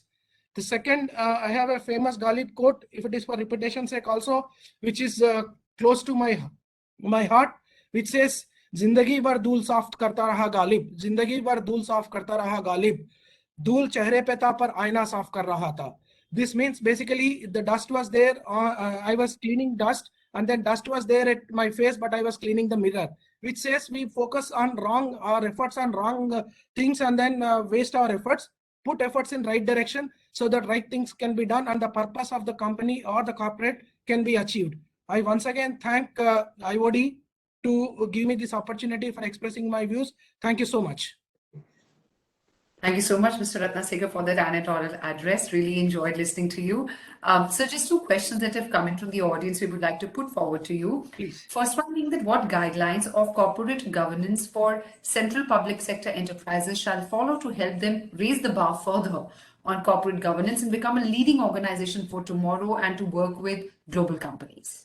Yeah, whatever the guidelines are at present is there, perfectly all right. And then if we follow these guidelines, letter and spirit, like having stakeholders, relationship committee, audit committee, related party transactions, and arm's length dealings, if you are able to follow this to the core, then nothing like it. And added to that, what Mr. Tiwari said, I also strongly advocate that PSU should have a say in selecting independent directors. That goes a long way. That goes a long way. In basically industry, familiar people can be brought into the industry so that they can understand the industry's pain and then they can help the boards to function effectively. So that's one suggestion which I would like to. Yeah. Sure. So, and also from the MSME perspective, there's a question that how large organizations, especially PSUs, they can empower MSMEs in this competitive world and meeting increasing demand of their stakeholders.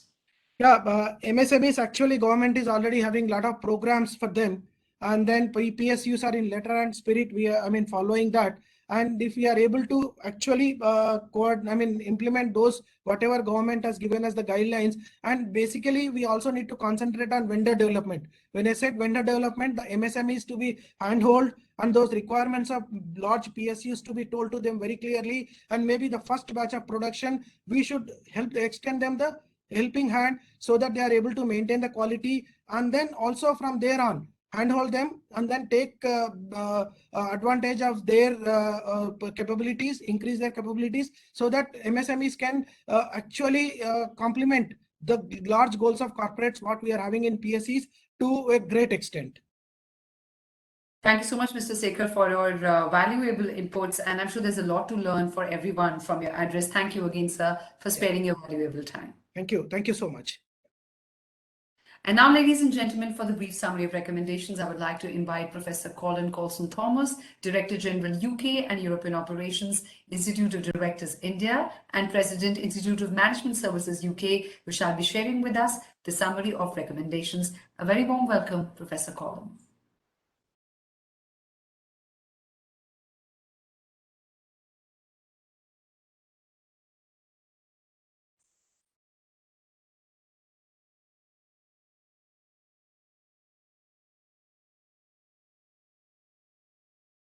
Do you have Mr. Colin with us here?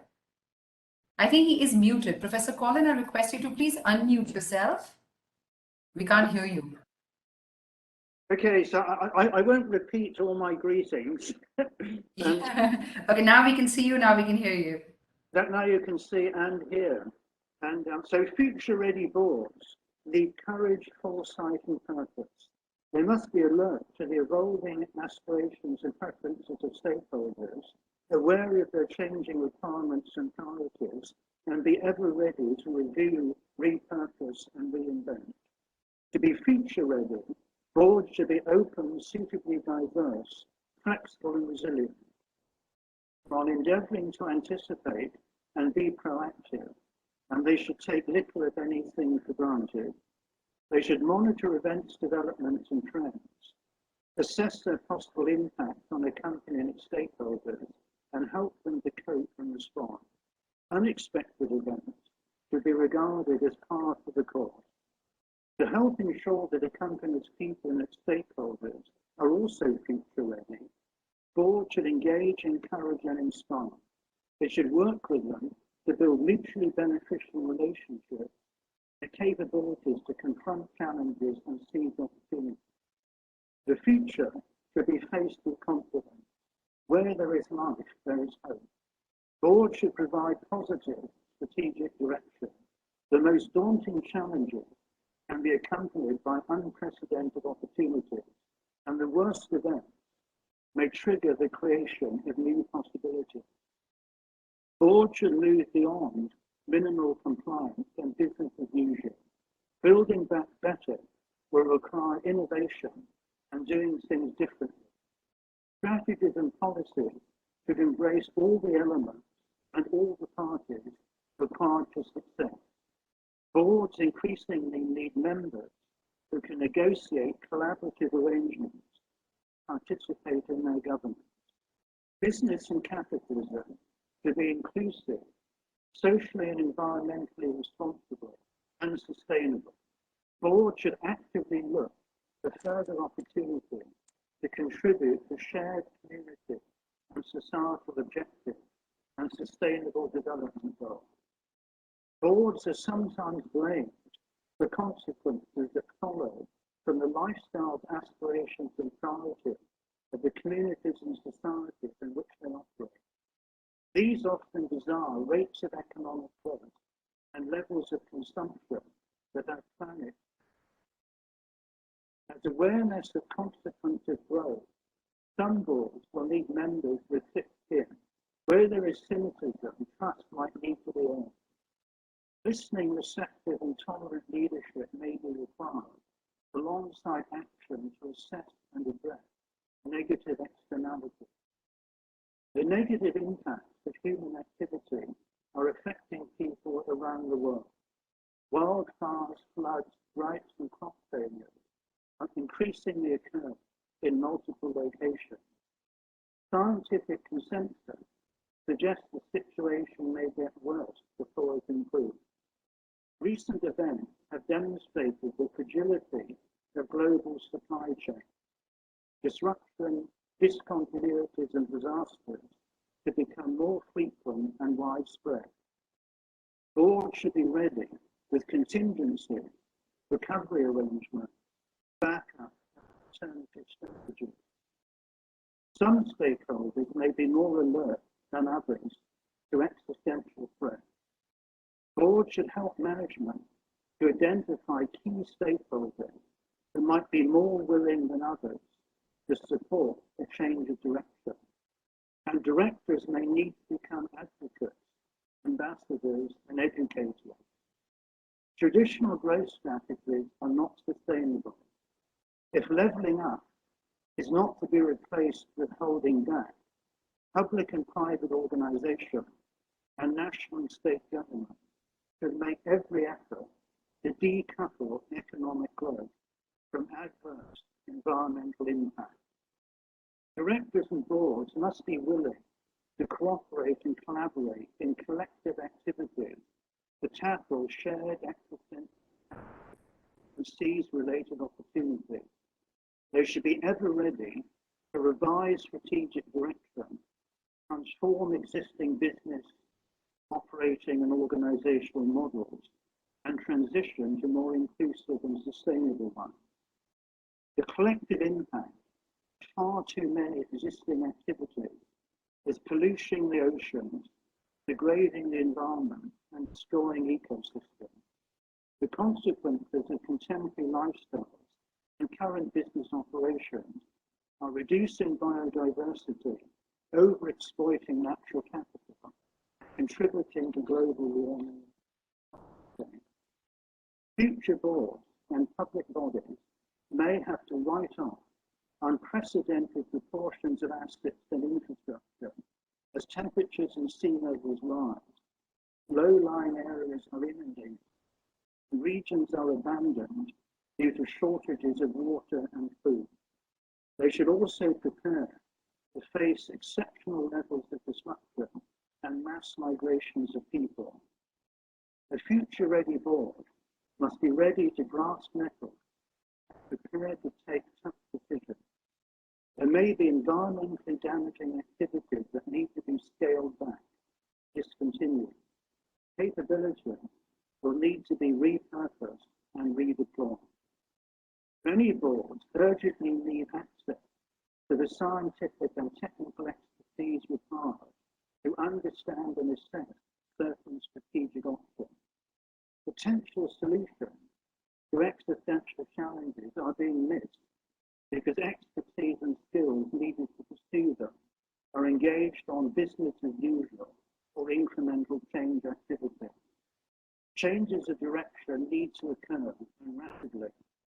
Board perspectives should embrace collaborative and supply chain partners. Boards should be ready to use AI, digital, and other technologies and different approaches in business and operating models as appropriate. Corporate governance arrangements should be periodically reviewed to ensure that effective use is made of competent independent directors and changes of direction and their implementation and occur quickly. They should enable and ensure relevant stakeholders are engaged and involved in repurposing and other activities as and when required. Businesses need practical problem solvers who can do things differently. They require people with imagination and drive who can assume responsibility. Boards should encourage staff to create new possibilities, provide preferable options, deliver better alternatives. As windows of opportunity narrow and tipping points approach, more than incremental change is required. Directors and boards should unleash creativity, encourage responsible innovation, and enable entrepreneurship. Obstacles to progress and greater diversity should be removed. Where and when appropriate, boards should engage, involve, and empower people. They should give them the freedom to explore and discover and pioneer. Directors must be vigilant and stay engaged. Responsible and sustainable strategies need to be future-proof. Remaining in the game offers an opportunity to influence strategies, activities, and outcomes. Solvent companies with relevant capabilities participate in collective activities to confront existential challenges. Hitherto, many boards have had to balance contending interests. They have faced differing perspectives and a lack of unity of purpose. As more people are affected or become alert to present dangers, an alignment of corporate, individual, community, and social interests behind the shared objective of addressing climate change may occur. Many boards have an emerging opportunity to build a coalition of stakeholders in support of effective collective action. Boards can play a key role in ensuring a focus on sustainable outcomes. They should seize the moment.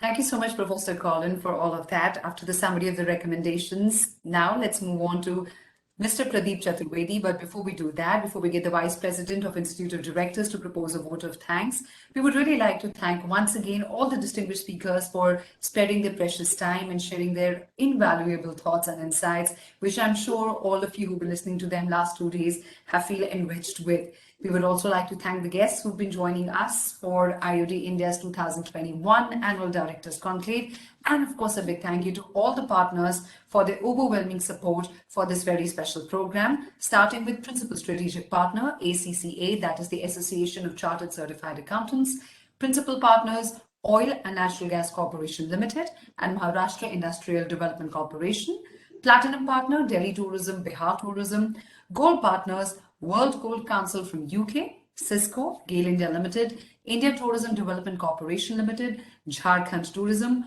Gokuldas Exports Limited, National Handloom Development Corporation Limited, Universal Sompo General Insurance Company Limited, Mazagaon Dock Shipbuilders Limited, and National Small Industries Corporation.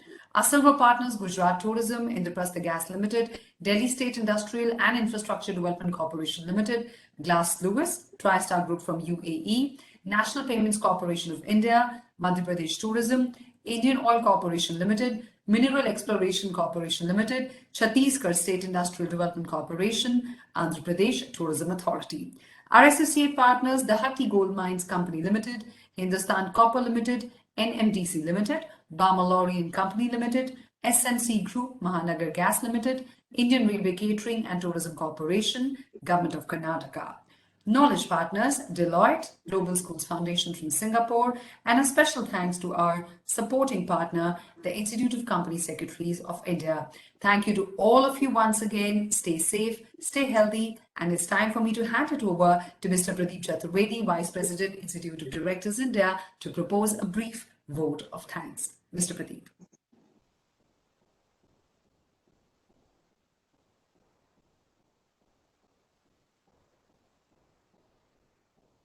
Are we on? Yes, Mr. Pradeep, we can hear you.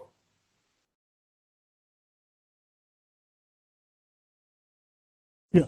Okay, now you can hear me?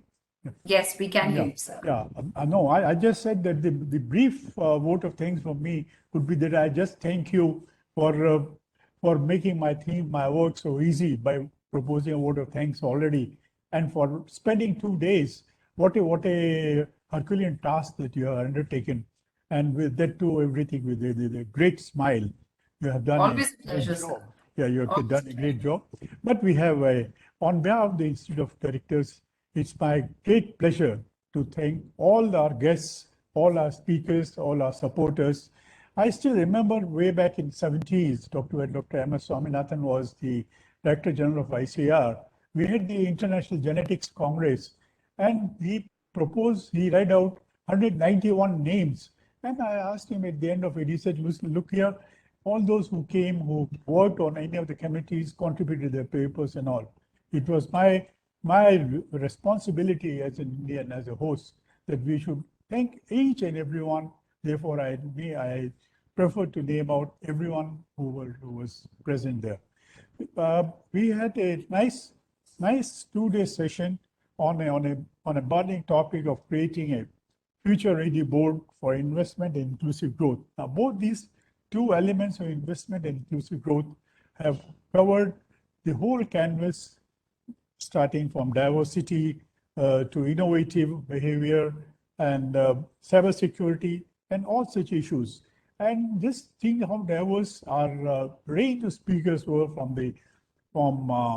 various secretaries to the government, to the various leaders of the industry, from private sector as well as from the government sector.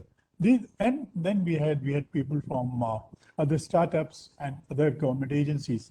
So this diversity really brought in the ideas that should really be very important to us. Now, if we were meeting physically, we could have thanked each and everyone personally, but therefore I'll take some time to say a word of thanks to everyone. But then we must express our thanks. But I was really, if you'll notice, Professor Collins had done a nice summary of the whole process. Quite a few of our industry experts have expressed their apprehensions on how when we go on to the digitalization and have the digital platform, the possibility of cyber security issues. Now it's a matter of if you apply old models, and for the new processes, you'll always find difficulty and you'll always see the challenges ahead. But we must really try to see what are the promises that are coming our way. Secondly, I'd like to say that some of the experts mentioned that maybe MSME sectors is the large industries which can help them to come up to the mark. But last 2 years have shown, very large number of industries have shown that it was the startups and the MSME sector persons who showed the dynamism, innovation spirit, and they came up with the new models which really have made a mark. But there's also been those who are teaching corporate governance. They realize that people among the startups, they no longer think that they would be the ancillary units or the large ones. They say that we have worked in difficult times, we have developed our new models, and these models have been successful.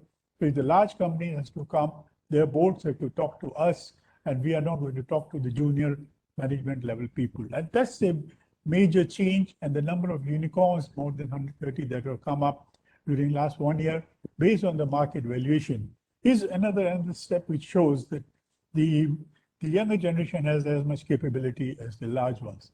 Now, coming to this digital platform, now a recent study has shown that in the initial phase, the large companies would move faster and made use of digital platforms.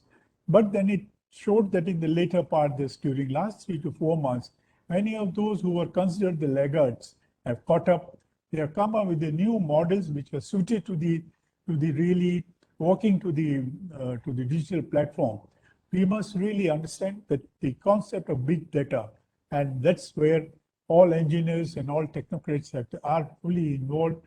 They are trying to produce the outcomes, the models that are required. Now, the moment you move on to the large data, you have to have the big data. You got to work with automation, you have to work with machine learning, and you have to produce the new models. You can't be working with big data with the large or older models which worked for so many years. So you have to develop new models, and you have also, and these models are to be outcome-based and not input-based.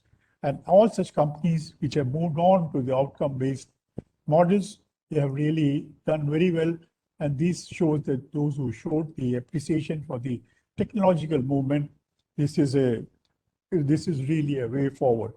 I would like to thank Justice M.N. Venkachalaya, the Honorable Chairman of our board, for his spending the time and starting off on such a high note. I'd like to thank Mr. Rakesh Bharti Mittal, the Vice Chairman of the Bharti Enterprises, Mr. K.K. M. Mistry of HDFC Limited, Mr. Anup Vadavan, the former Secretary, Department of Commerce, Mr. Tarun Kapoor, Secretary, Ministry of Petroleum and Natural Gas, although he was very busy, but he could find time to come later and join. Mr. Krishnan Murmu, IAS Controller and Auditor General of India, for his address as well as his releasing the books for the IOD, which added great value to our function. We must, as we moved on to the keynote session 1 on corporate governance, moving beyond mere compliance. I mean, it was wonderful to listen to Professor Judge Marvin E. King, and we are really very, very grateful. He was the chairman of the King Committee on corporate governance. There have been various committees and different recommendations have come, but the King's Committee is the one which is now really going rounds with the people. We are grateful to Mr. William Brooks, CA President of the Institute of Chartered Accountants of UK and Wales, of England and Wales. CS Mr. Nagin D. Rao, President of the ICSI. Mr. Jeff Jackson, Director, Asia Research, Glass Lewis, Australia. Dr. Graham Wilson was introducing the leadership from the leadership and organization development, gave his own viewpoint. We are grateful for his conducting the whole session. Mr. Mark Miller, the President of the ACCA, our partners, Mr. Sanjay Nair, the Chairman of the KKR Limited, Mr. Atul Tamornikar of the Global Indian International School, Mr. Daisy Chittipalli, the President of the India and SAC of Cisco India. Then we had an important session on developing a roadmap for the effectiveness of boards through independent directors, where the luminaries took part, and Mr. Vindi Banga, the chair of the UK government investments, set the tone for the session. Mr. Shailesh Haribhakti chaired the panel discussion, and the keynote speakers, Mr. Andrew Lakerman, Professor of Management Practice and former Dean London Business School, and Dr. Punita Kumar Sinha, PhD CFA Investment Professional Board member, gave their inputs, which made important mark.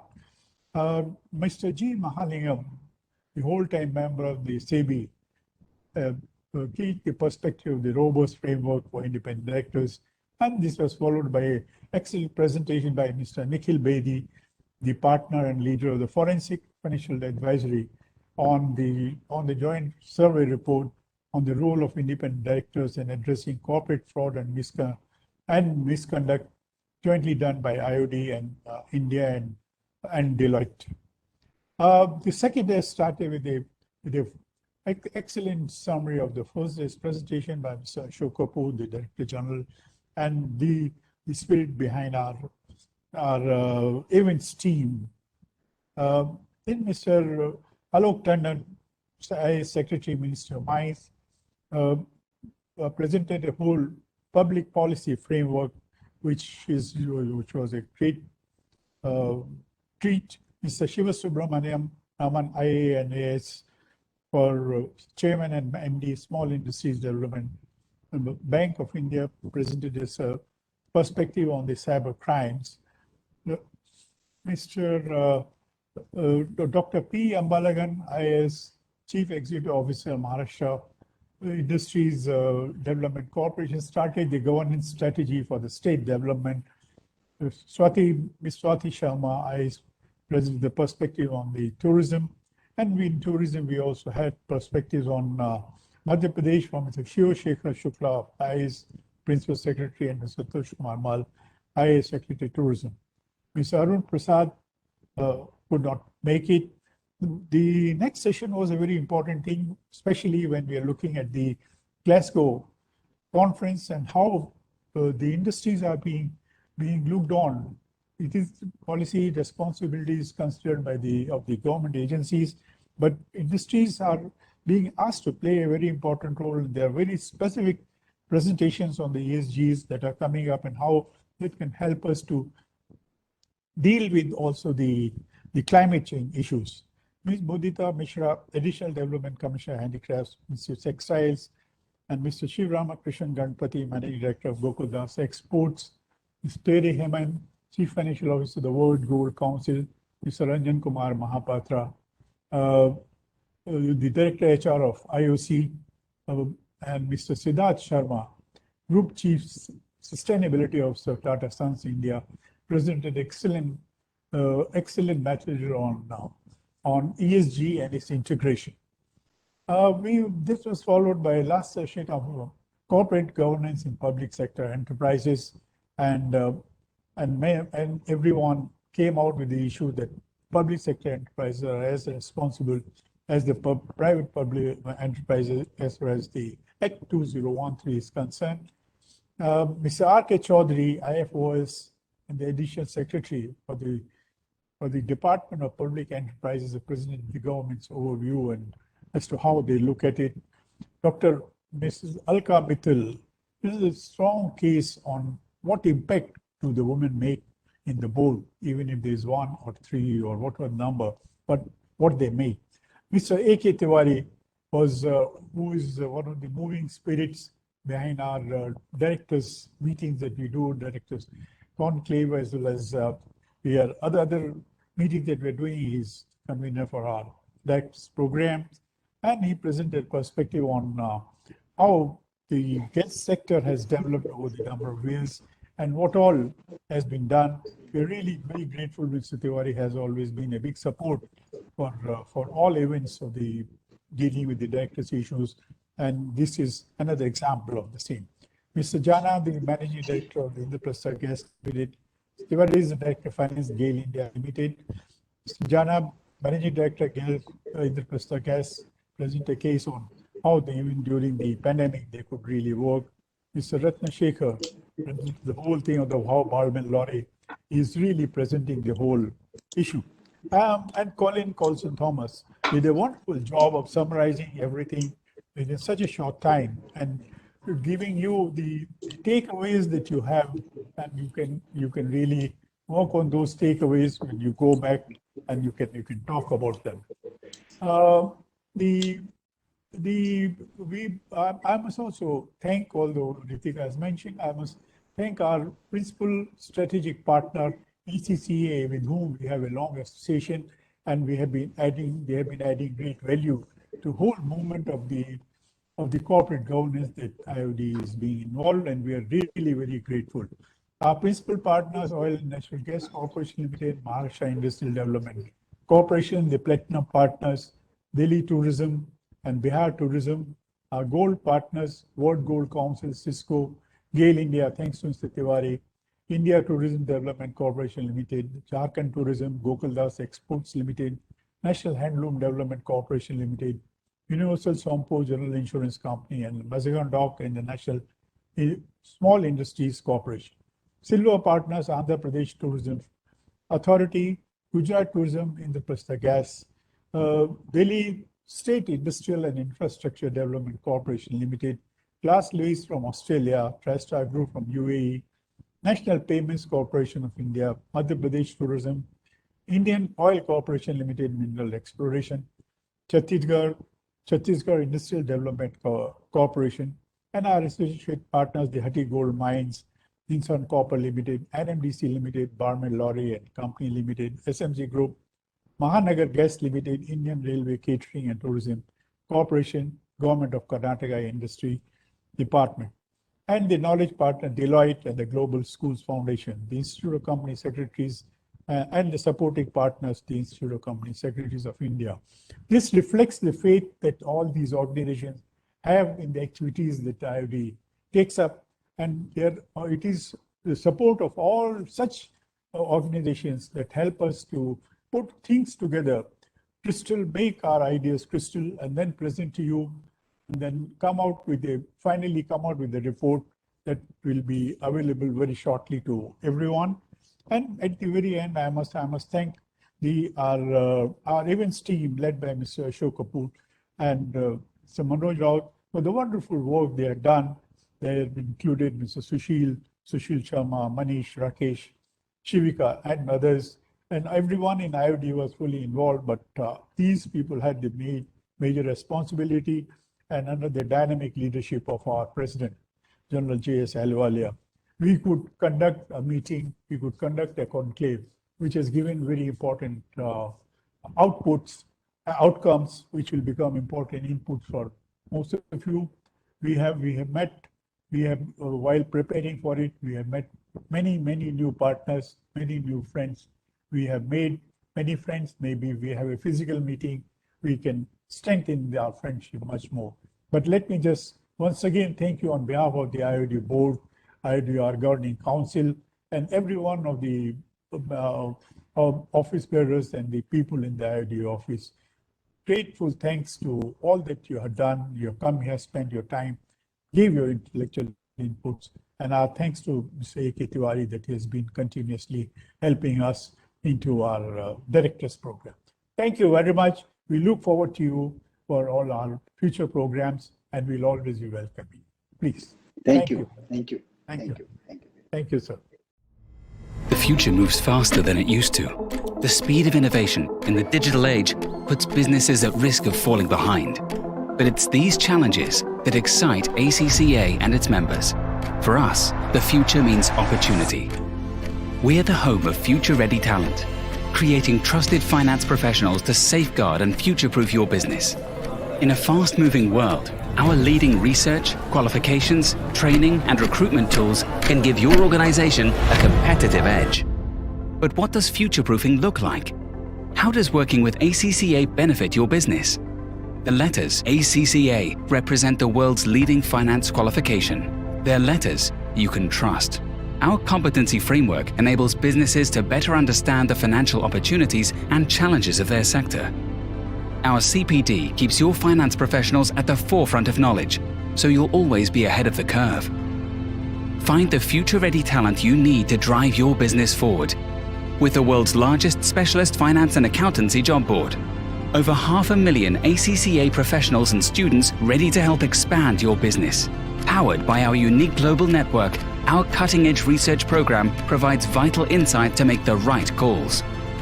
We're ready for tomorrow to help businesses succeed and improve systems, to change lives and safeguard environments, to be a force for good. ACCA is ready for the future. Are you?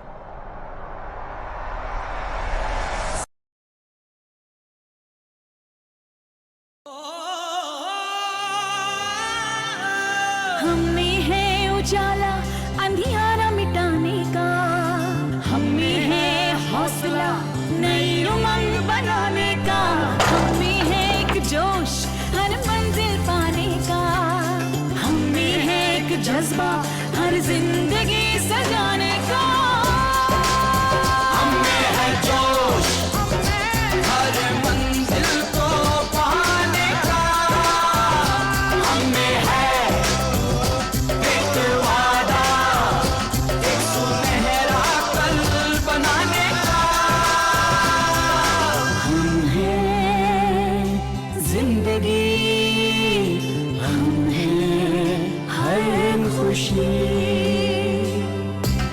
हम हैं वो रोशनी जो बनाए आपका भविष्य और उज्जवल। हम हैं ONGC। They say that if you're an entrepreneur, manufacturer, or an industrialist, and you've an idea that you believe in, you come to Maharashtra and Maharashtra only to make it a success. And they're right. Located in the western part of India, Maharashtra has long been known as the industrial powerhouse of India, and rightly so.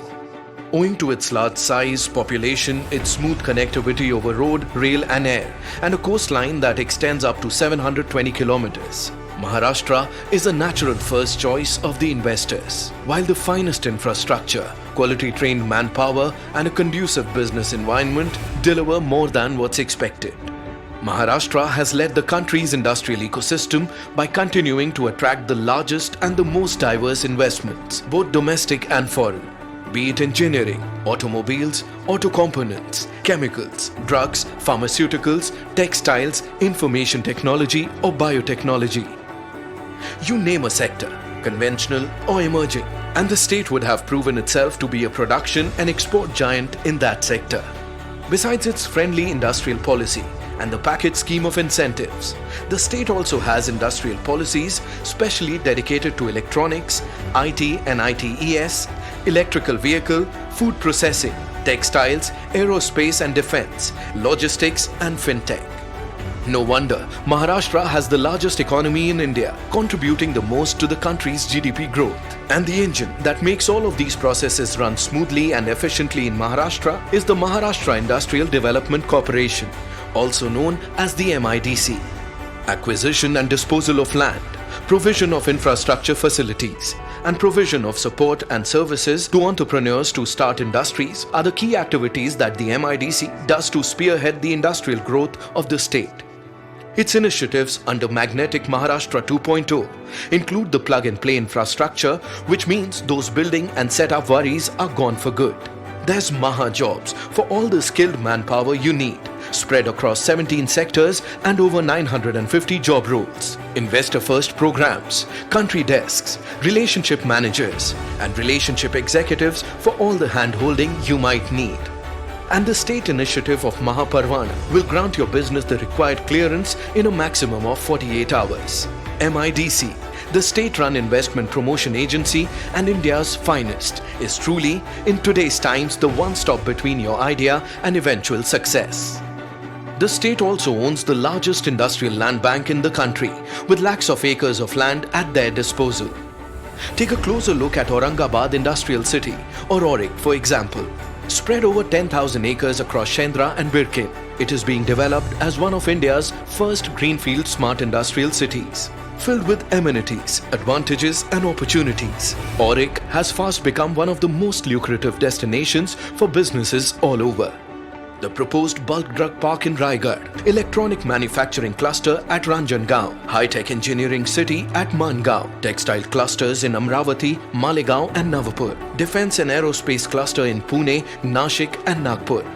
These stories of success are written all over Maharashtra, a land of opportunities to grow and expand your business with maximum ease and comfort.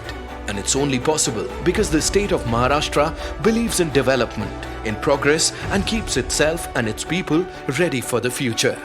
Magnetic Maharashtra. It's made for business.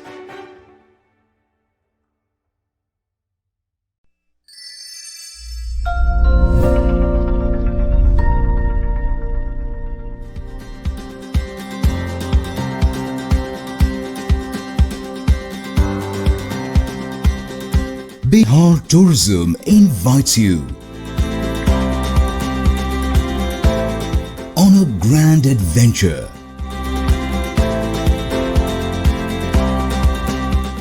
To witness marvelous sights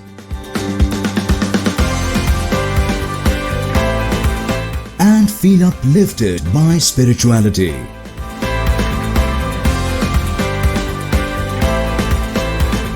Journey through ancient Magadh. Take the road less travelled and experience its serenity.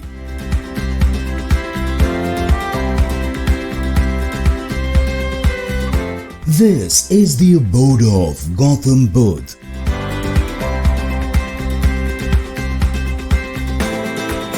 And the birthplace of Lord Mahavir.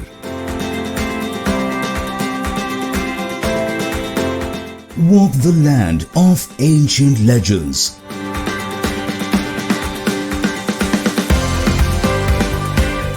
Discover unique cultures.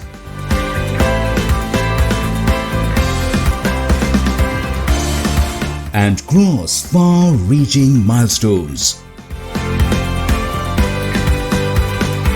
Step through the doorways of history.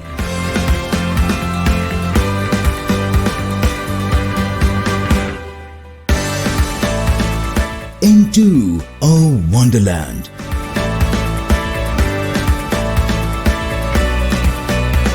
Visit blissful Bihar and be transformed.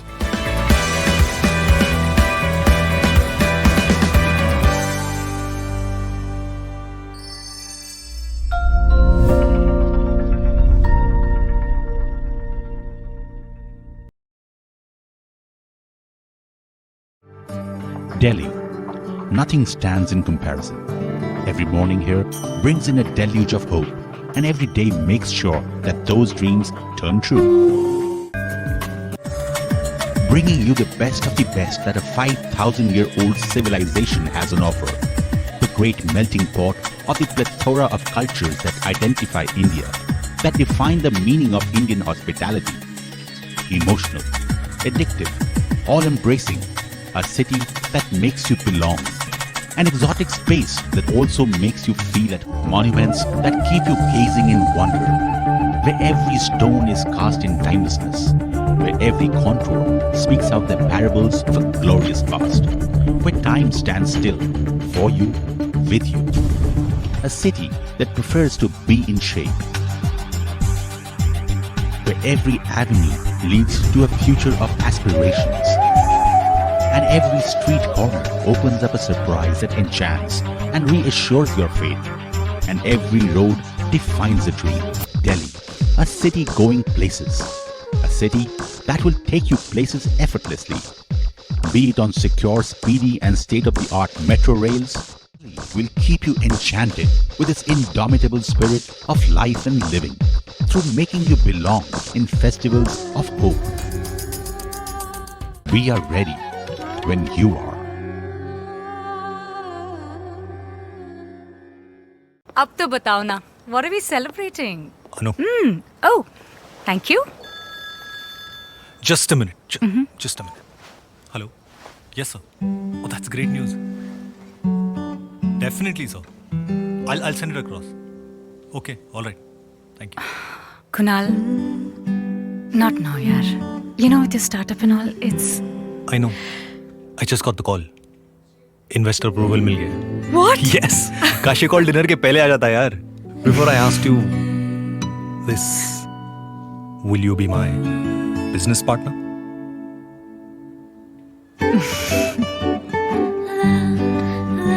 Opening offer तो बहुत अच्छा है. Bonus तो मिलेगा ना? Every moment that makes you you deserves to be celebrated with gold.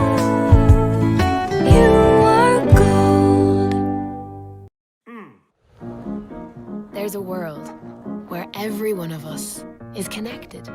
Everyone. Everywhere. Where everyone is included.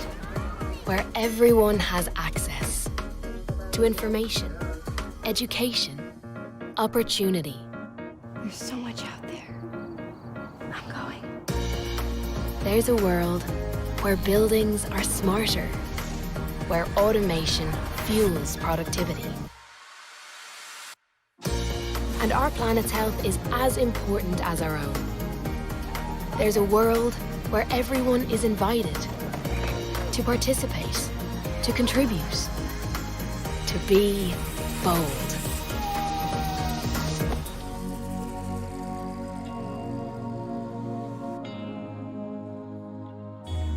When everyone and everything is connected, that's really beautiful. Anything is possible.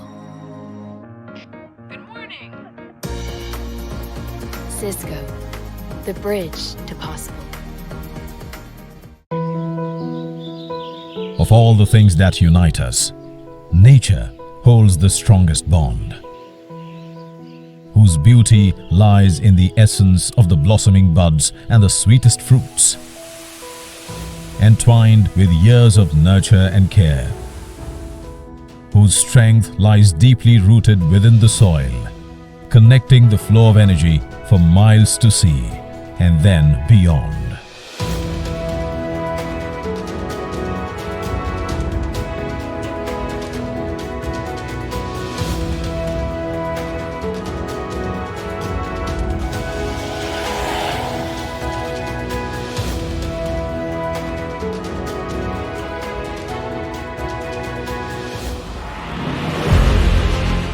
India, the land of majestic hues, connected by its multicultural diversity, integrating seamlessly with the world, leading to its burgeoning energy demands being served by a rapidly developing gas-based economy.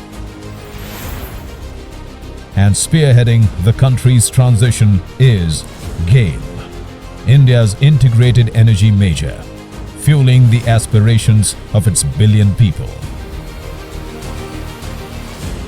a company entrusted with the pivotal task of laying a cross-country natural gas pipeline within India at its inception, now evolving into a trusted pillar of its prosperity and progress. Still committed to its core objective, GAIL is augmenting the pipeline infrastructure of the country by adding new segments to the existing network of natural gas pipelines to achieve the vision of One Nation, One Gas Grid. Once completed, these pipelines will shape the energy future of the nation. GAIL owns and operates exclusive LPG transmission pipelines with a total length of over 2,000 kilometers and has 5 gas processing plants that produce LPG, propane, pentane and naphtha. Additionally, it owns and operates a gas-based petrochemical complex at Pata, Uttar Pradesh. GAIL also has 70% equity in joint venture company Brahmaputra Cracker and Polymer Limited and equity in Opal's Greenfield Petrochemical Project. Forever moving onwards and expanding, GAIL has diversified into exploration and production, acquiring participating interest in E&P blocks in India and overseas.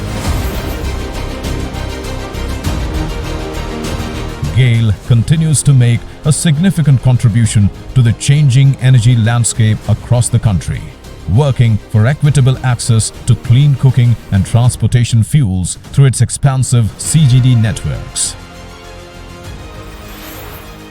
Significant LNG regasification capacity expansion has been undertaken by GAIL to usher in a clean and efficient gas-based economy. In addition to its ownership of an LNG terminal at Dabhol in Maharashtra, it has equity participation at LNG terminals on both the west and east coasts of India.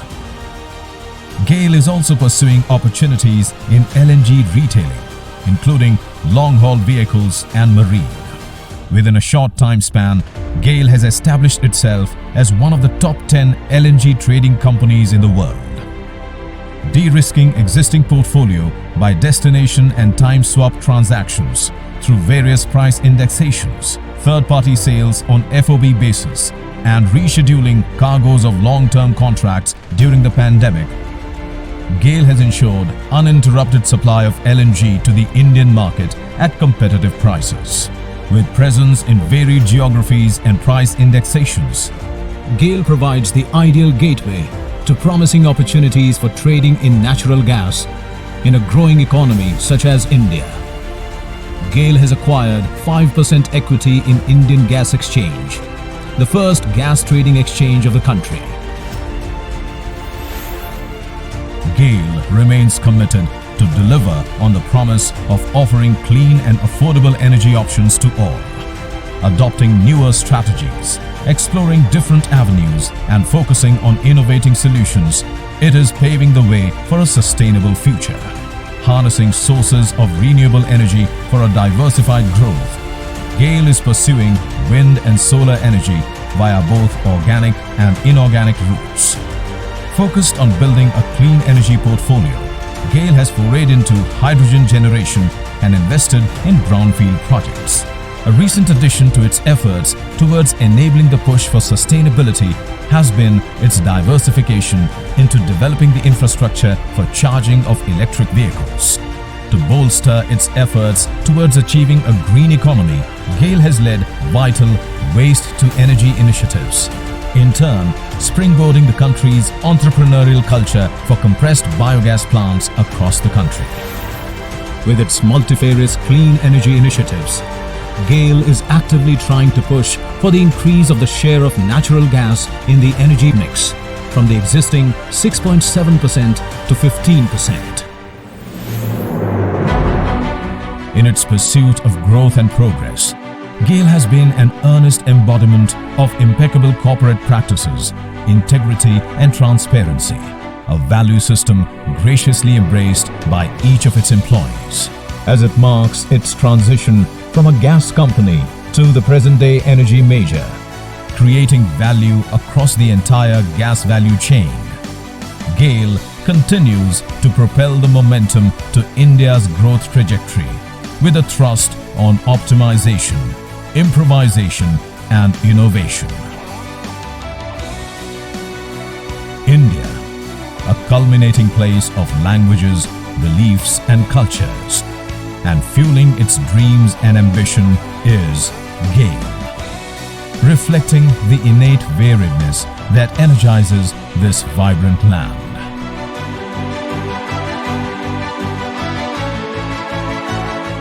GAIL India Limited, energizing possibilities.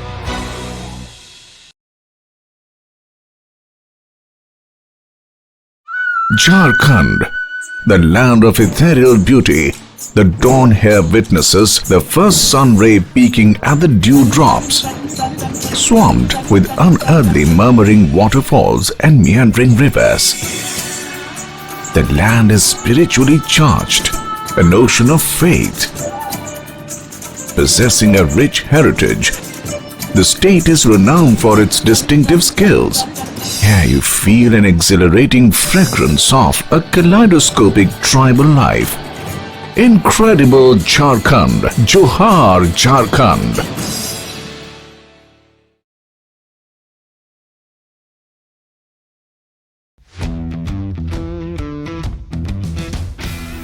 Gokuldas Exports. We are an organization built around our people. Our driving force is their growth, their happiness, and their empowerment.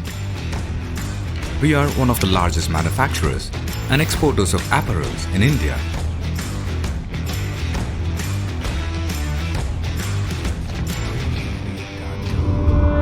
Our journey began in 1985 with a vision to be a globally reputed apparel manufacturer. Our brand has been built on the foundation of quality products, state-of-the-art processes, and a team of highly motivated people. Today, with 22 state-of-the-art manufacturing units, 13,000 plus advanced machines, and a workforce of over 23,000 committed people, 85% of them being women, we are proud to produce 40 million quality garments every year. The trust we have built with our customers is at the heart of our success. We cater to all leading brands around the globe, across a range of products, from lifestyle to sportswear and fashion garments. We bring countless designs to life every day. To our customers, we are more than just a brand. We are partners who grow with them, which is why we have spent years creating a robust ecosystem capable of providing end-to-end solutions to cater to our customers' needs. We have established strategic alliances to ensure seamless supply of fabrics. Our promise of end-to-end solutions is reflected in the support that our team of world-class designers offer. Over the years, innovation has become an integral part of our journey. We have a fully designed R&D facility that enables fabric innovation development. Quality is the backbone of our business. The raw materials we source are put through rigorous quality checks before they enter the manufacturing stage. We use world-class machines for our manufacturing, sometimes customizing the process to the specific requirements of our customers. We have also incorporated value-added services to fulfill our promise of end-to-end solutions to our customers. We ensure that any garment that we pack and deliver is of a quality that our customers will be proud to pack for their own customers. At Gokuldas, we believe in delivering quality with compliance. We therefore understand the importance of keeping abreast with the latest industry standards. Our processes and facilities have been recognized by major certifications and accreditations from industry bodies and customers alike. As an organization, we understand our responsibility towards the environment, and we welcome this responsibility. Our many initiatives are focused towards doing our bit to sustain the environment. Today, our values, our quality of service, and our consistent performance has forged lasting associations with our customers and won us international recognition through numerous awards and accolades. With a strong foundation of success, credibility, and network, we are moving towards a bigger, brighter tomorrow. Our belief in the thought of no limits has been inculcated throughout the organization. Be it product, performance, processes, or people, we are now ready to deliver beyond excellence.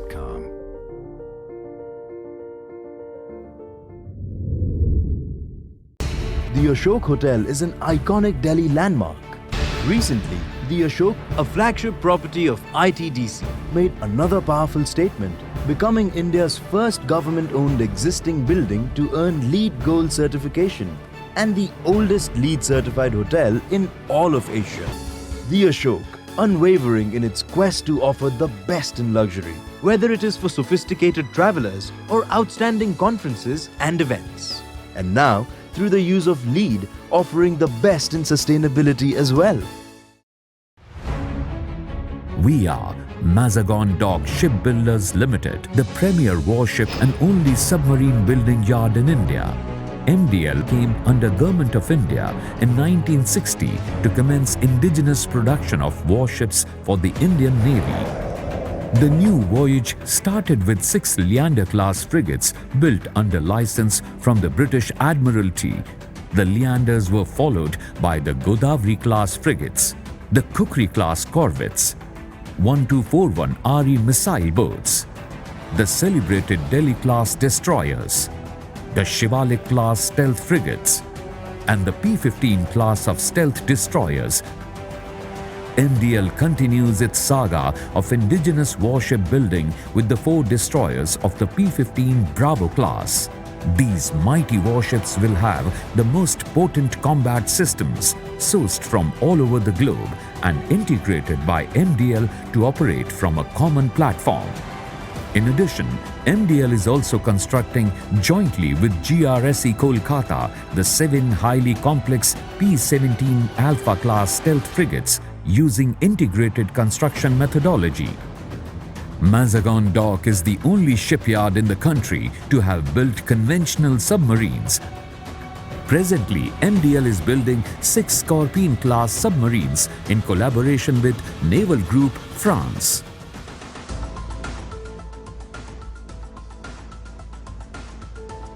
We have also built a variety of commercial and paramilitary craft.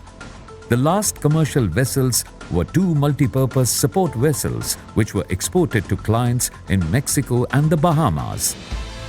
To keep up with changing times, Mazagon Dock has modernized its facilities to undertake modular construction. We are the warship and submarine builders of India.